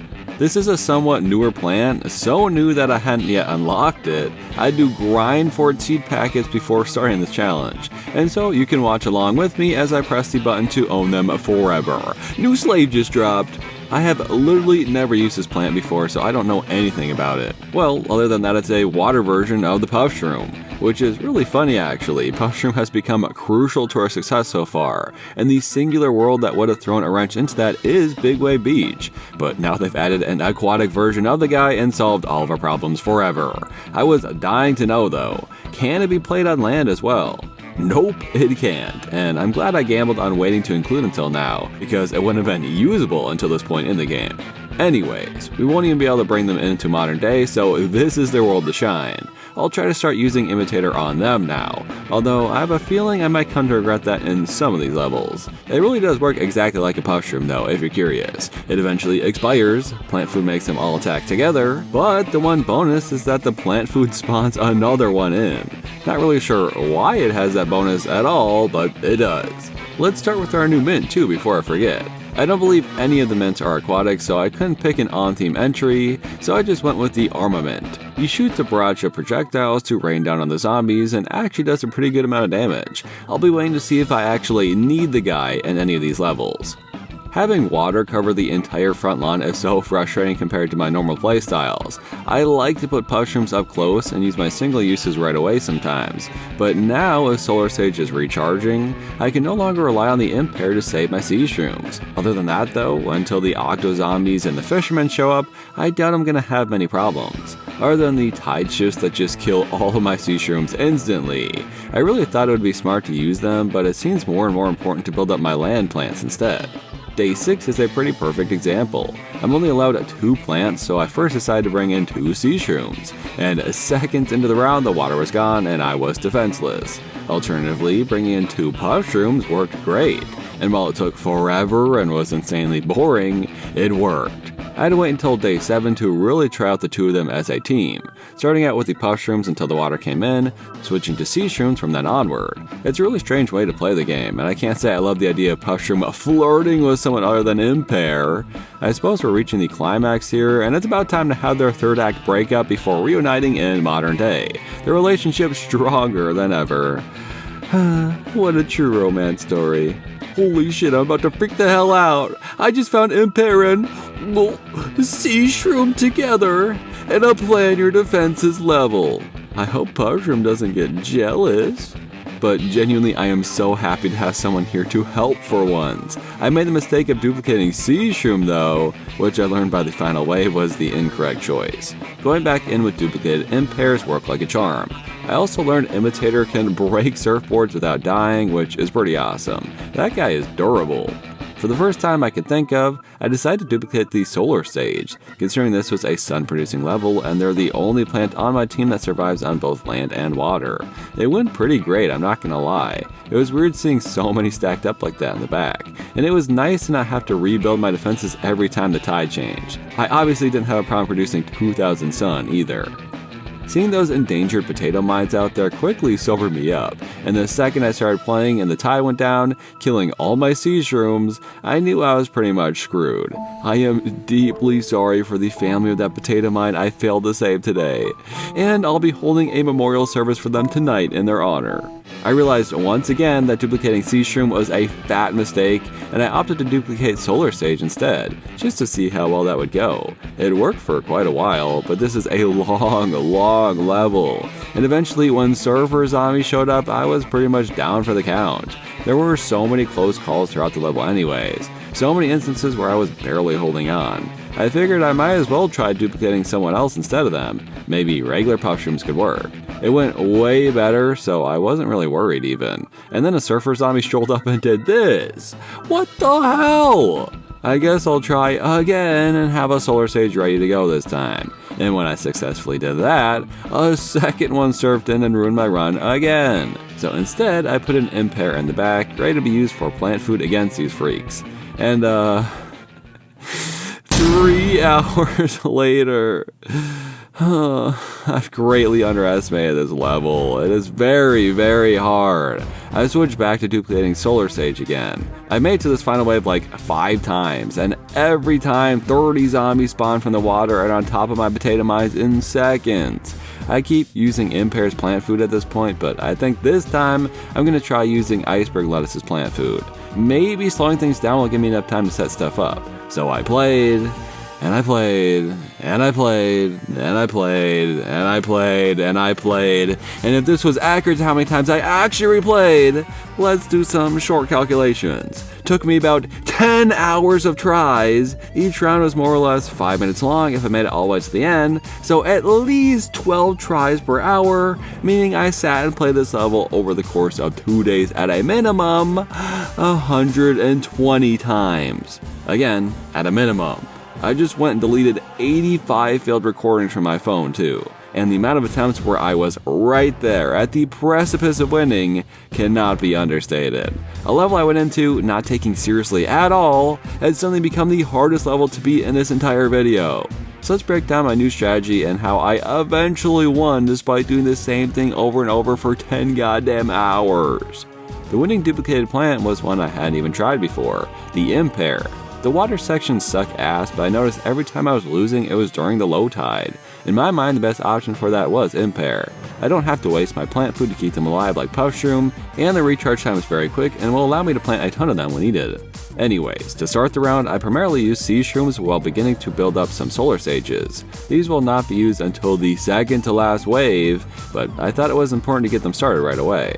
Once the water retracts, I start to put down Imp Pears, and this part of the level is pretty much inconsequential. If you just keep playing Imp Pears, it works fine, and once you have your line of solar sages, you can use them to speed things up as well. So yeah, this whole middle part is just using Imp Pear to take everything out. It's boring and it's awful, and I'm glad I'll never have to do it again for the rest of my life.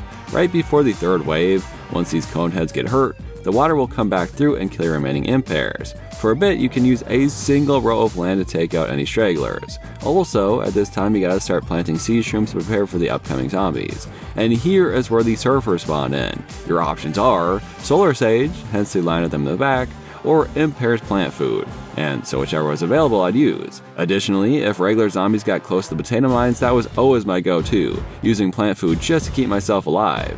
But the surfers are by far the most deadly, and let's look at a round I lost just as an example. Very rarely could I hold on to 2 plant foods for the final wave, so when I did here I got super excited. I froze everyone and began to build, trying to place anything and everything down that I could. But you can see I've already lost a tile to a surfboard, so I can't even kill that group of zombies with the solar sage. Then once it became unfrozen, a different surfer slammed his board down, not only killing an Imp Pear but protecting him from being planted on. With the solar sage in front of them, I had no time to give them any more focus than I already had, and I got overwhelmed. Another insanely close round went really well with only 1 surfer left, who I made sure to take out with a solar sage. Unfortunately, I only got to this point with 1 plant food, only freezing everyone a single time, and eventually the clumps of zombies became too much to deal with by the end. So how is my winning round any different?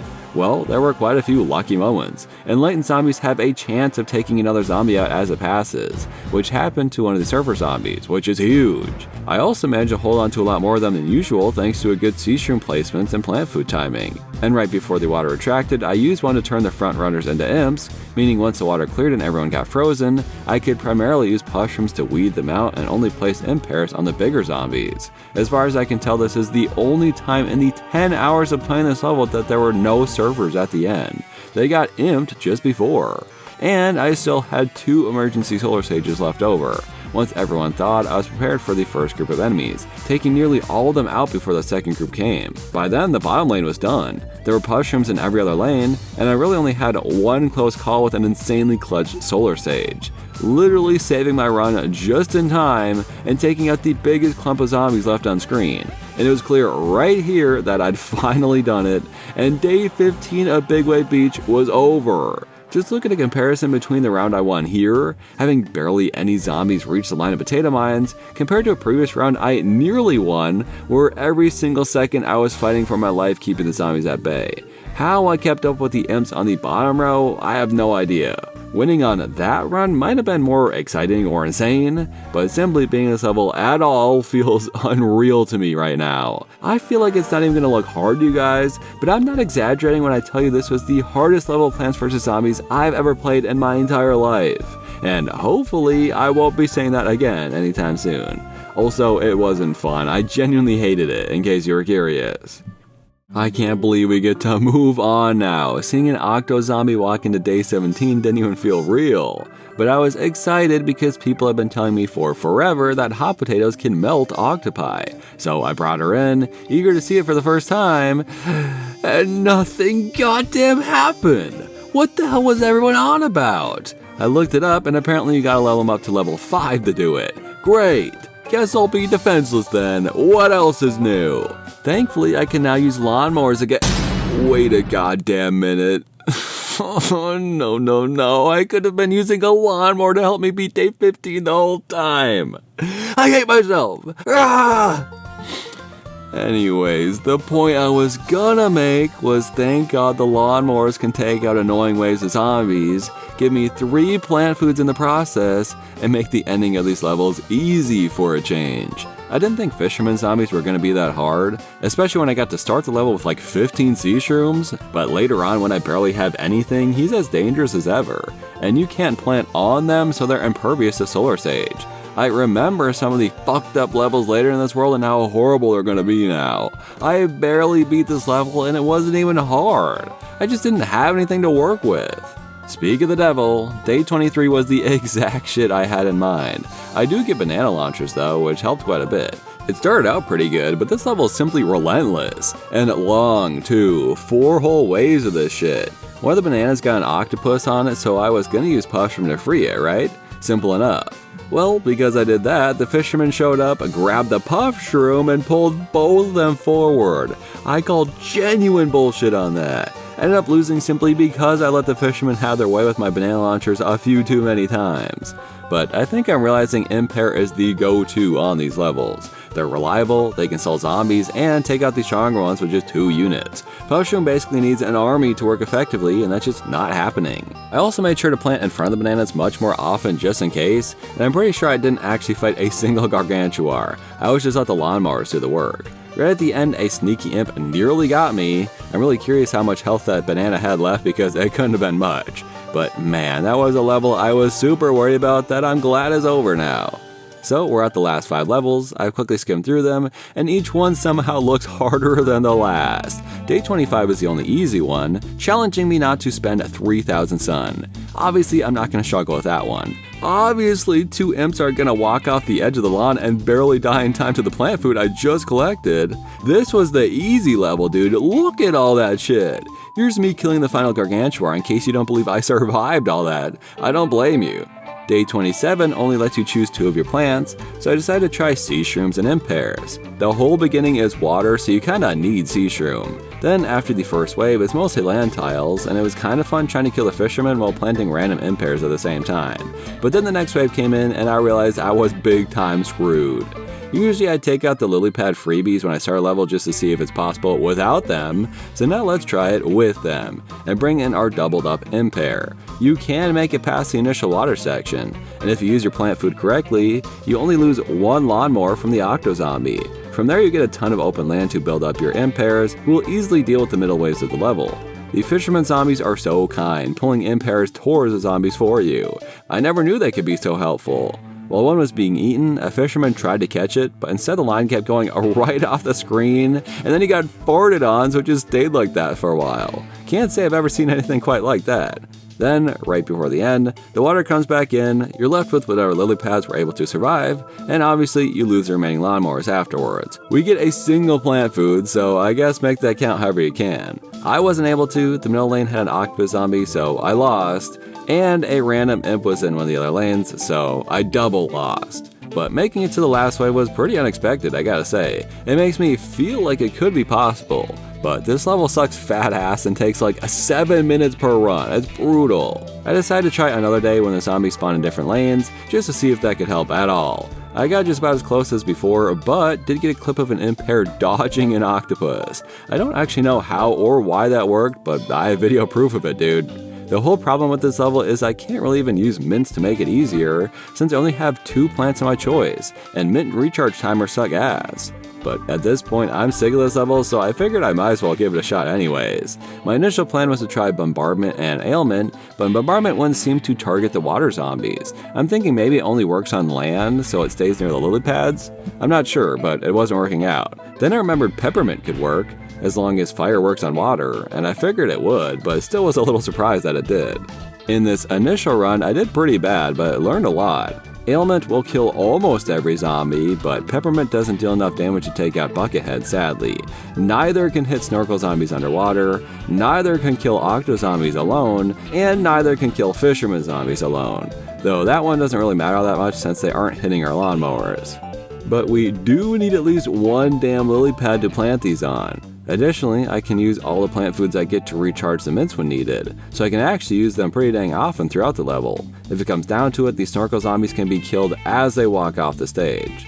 And so, with my new elite ball knowledge of this level, I went in and crushed it, using the mints back and forth, from wave to wave, opting to use Peppermint to deal half damage to the stronger zombies, then immediately using a plant food to go again, optimizing my recharge times as efficiently as possible. And that's kind of the whole level. And only once did I wait a little too long to use an ailment and nearly losing a lawnmower.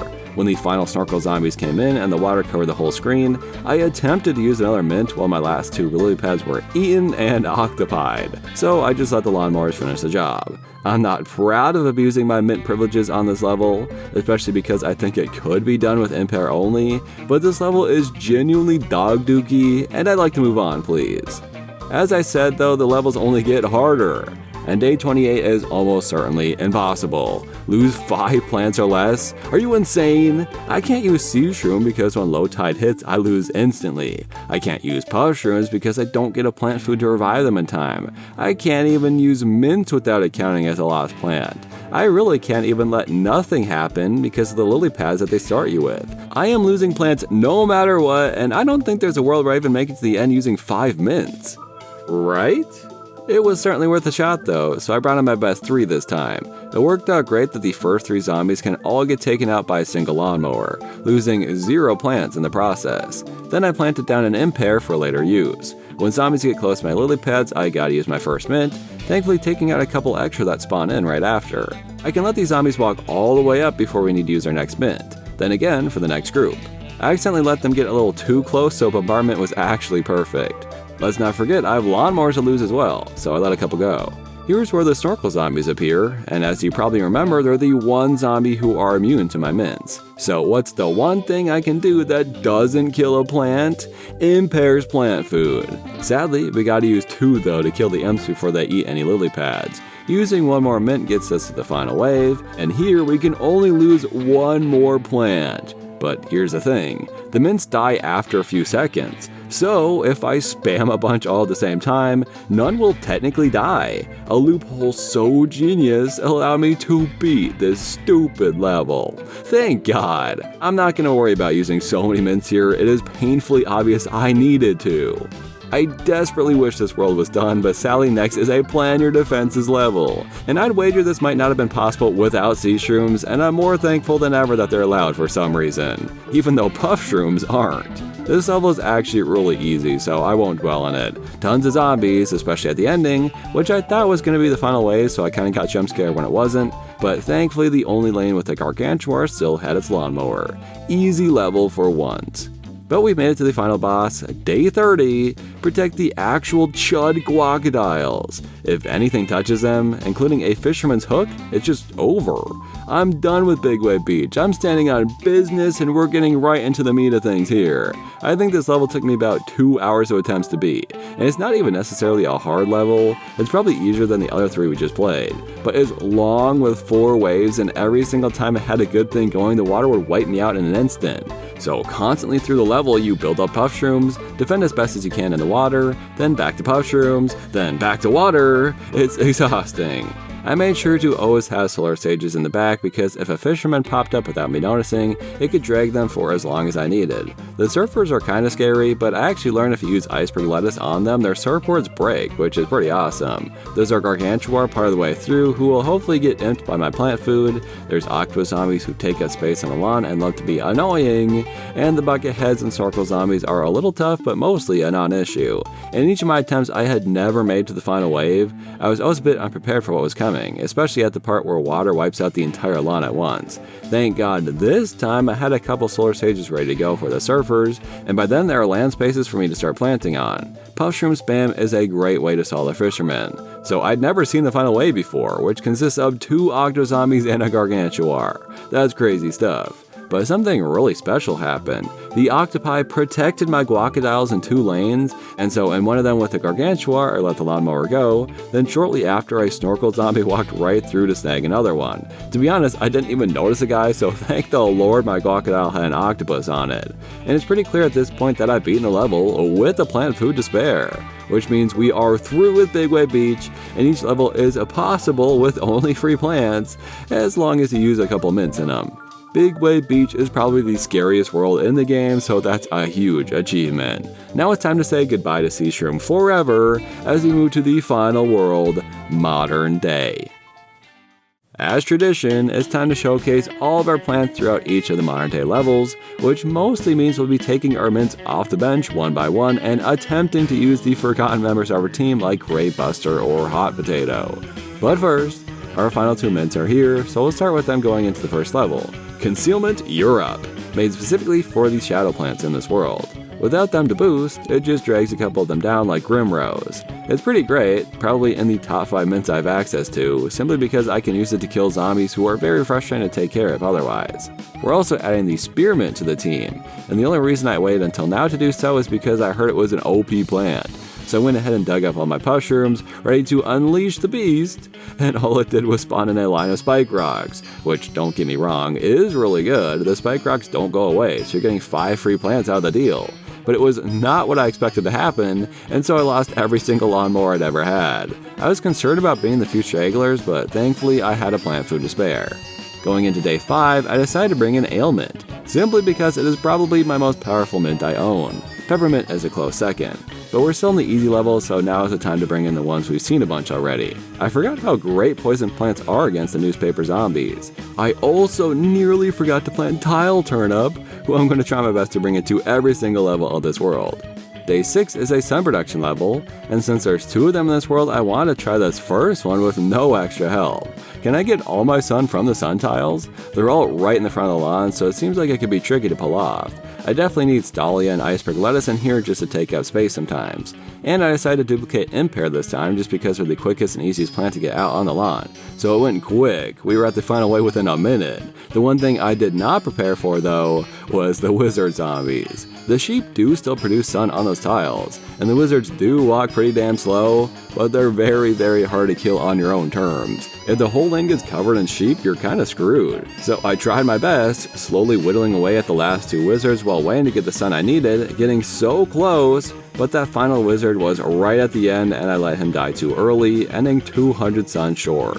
4 more sun drops and I'd be done right now. So in order to beat it, I did the exact same thing, except this time, I focused on one wizard, placing random plants in the middle for them to sheepify, swapping between Stolias and Iceberg Lettuces to slow him down, very tediously earning enough sun to finally take the guy out. Great use of all my free boys in that stage. With 4 waves on day 7 and octopus zombies everywhere, I decided it'd be fun to try Enforcement again, who, if you've forgotten, shrinks a bunch of the zombies on screen. I might try to use this one in tandem with Imp Pear again later on in this world, as it insta-kills imps and shrinks the rest. It also didn't even work that good in this level. I lost all my lawnmowers and barely preserved these last 2 lanes.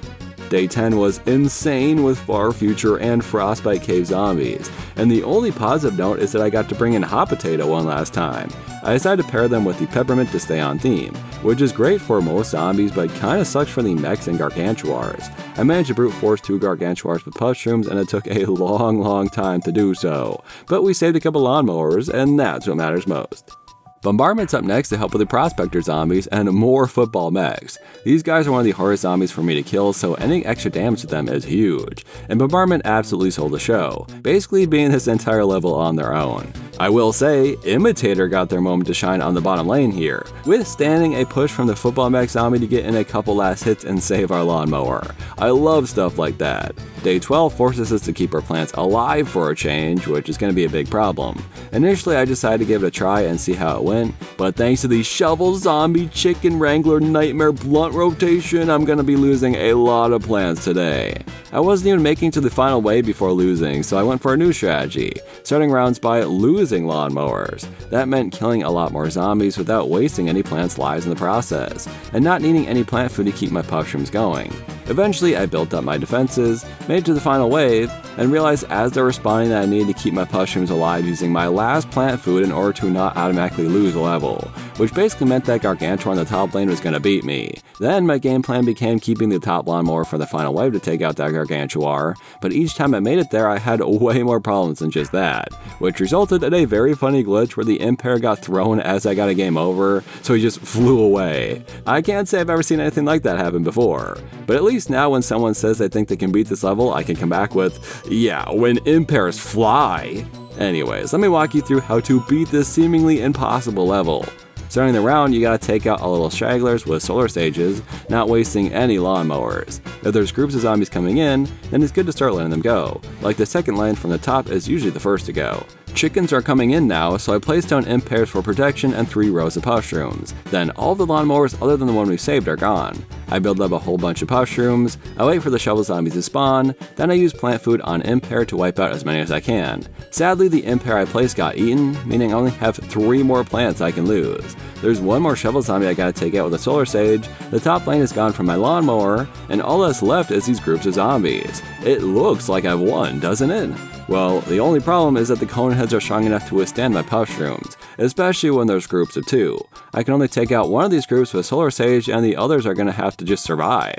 So here we lost a Puff-shroom down to 1 plant, using a Solar Sage brings us down to 0 plants, and just before these 2 die, I get a game over. Watch their heads fall as the screen fades to black. That's how goddamn close I was. But from the start of this level, I knew how I was gonna win. The most important aspect of this goddamn free team we have. The only way I can beat this is by sheer stupid luck. And holy shit did I get a lot of it. As you might recall, enlightened zombies always have a chance to enlighten other zombies, and right away on our first chance it happened, spawning in the next wave early, which is actually a good thing because more zombies on screen equals more zombies being killed by lawnmowers, saving us some plants. That made one of the chicken wranglers immediately die, meaning I didn't even have to plant an Imp Pear in that lane. And the other chicken wrangler got enlightened. No plants wasted. The Stegosaurus sometimes ruins things as well, but nope. This time the bottom 2 lanes both got completely wiped. Before the T-Rex could do anything, I got rid of the next shovel zombie, and before the horde got too close, I used my Imp Pear's plant food. Now, because this round got sped up, my Puff-shrooms still had a lot of life in them, which is really all I've ever needed from this level. With the Gargantuar dead, I let the Puff-shrooms and the Solar Sage do the rest of the work, and we finished with 4 extra plants who could have been killed, which means I can even place the tile turnip down. It's so insane that I went from losing rounds because 11 of my plants died, to only losing 6 plants because all my luck pooled into this singular run. We can finally move on now and showcase our next mint, and since there were endangered primal walnuts, I figured the defense guy, Reinforcement, would be perfect. He actually gives them free plant food, which sadly I absolutely needed because I had a consistent stream of imps trying to eat them. I did pretty bad, I'm not gonna lie. I even had to stall Balloon Zombie by just placing and digging things up underneath them until my solar sage recharged. But we got through it against all odds. Next, let's bring in Appeasement, who didn't do shit for me if I'm being honest. Even getting cock-blocked by a gravestone here. But it truly never will be helpful. Its ability is so horrible it's gonna get shafted here. The highlight of this level was discovering newspaper zombies will eat solar sages before they can activate, which is asinine. I couldn't believe my eyes. I literally sat and stared at my phone for a couple seconds trying to comprehend what just happened to me. I tested it twice just to confirm. The armament definitely did a better job, considering I didn't end up losing any lawnmowers here, but it certainly didn't make any mind-blowing plays or anything. It just killed some annoying groups of zombies for me, which is always appreciated. Containment got to help me on day 21, with Gravebusters as well, who's even boosted because of him. I specifically wanted Containment to stop the football zombies before they killed anything, giving me time to place something down in front of them. Seems a little unnecessary in hindsight, but what other scenario am I gonna need to free zombies in time for a second or two? Literally none. Filament came in next, who I thought was a pretty good mint, but against anything stronger than a brown coat zombie, it doesn't even kill them. I suppose it did enough for me to preserve all my lawnmowers in the end still. We're nearly through all the mints now, with Winter Mint getting its time in the spotlight for the first time since the Wild West. That's crazy. Slowing down that many zombies at once is quite the sight to see.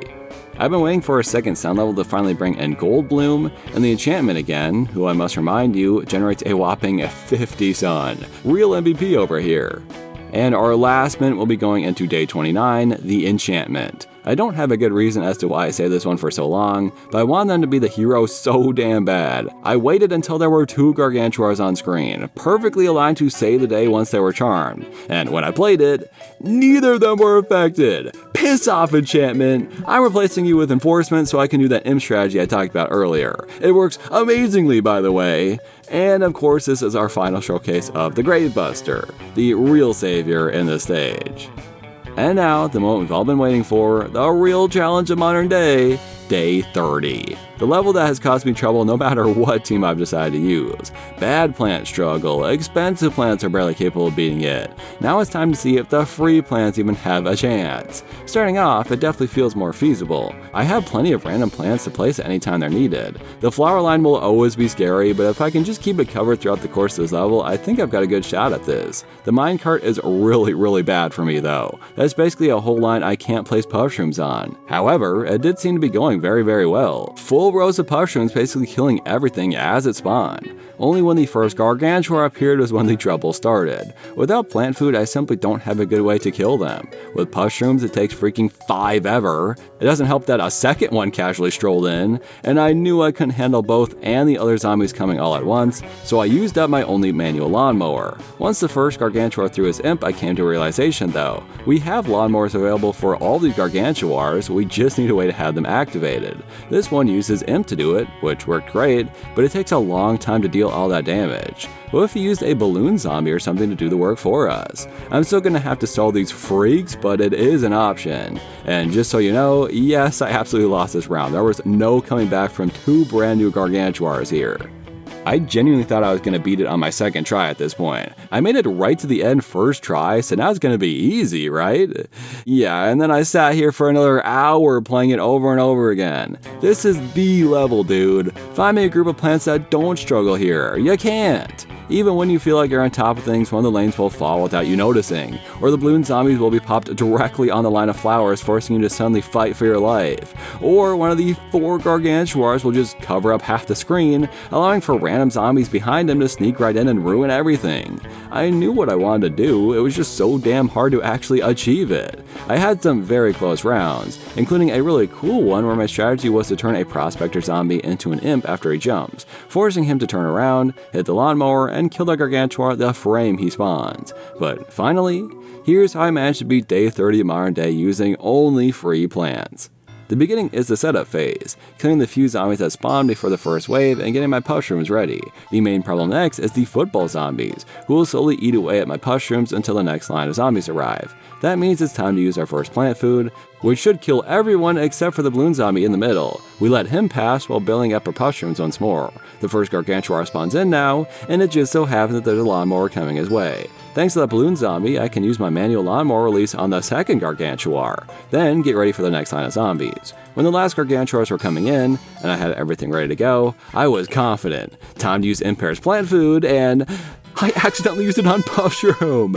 Uh-oh! That meant the Gargantuars are living, and there's a couple of annoying randos left over. So instantly I got to stalling, and the top Gargantuar threw an imp, so I knew I had that one secured. The middle lane had a prospector zombie who needed to go, so I put an Imp Pear down for him. To speed up the process, I turned on 2x speed and began wailing away at the final Gargantuar, nearly missing the stupid prospector imp in the middle lane. I would have been so mad at myself, dude. But it's over. The Gargantuar is dead, and that means we've beaten day 30. As one last hurrah, and day 31, our very last level that's insanely easy, I decided to go oops all mints, planting as many as I was allowed at once and demolishing the zombies.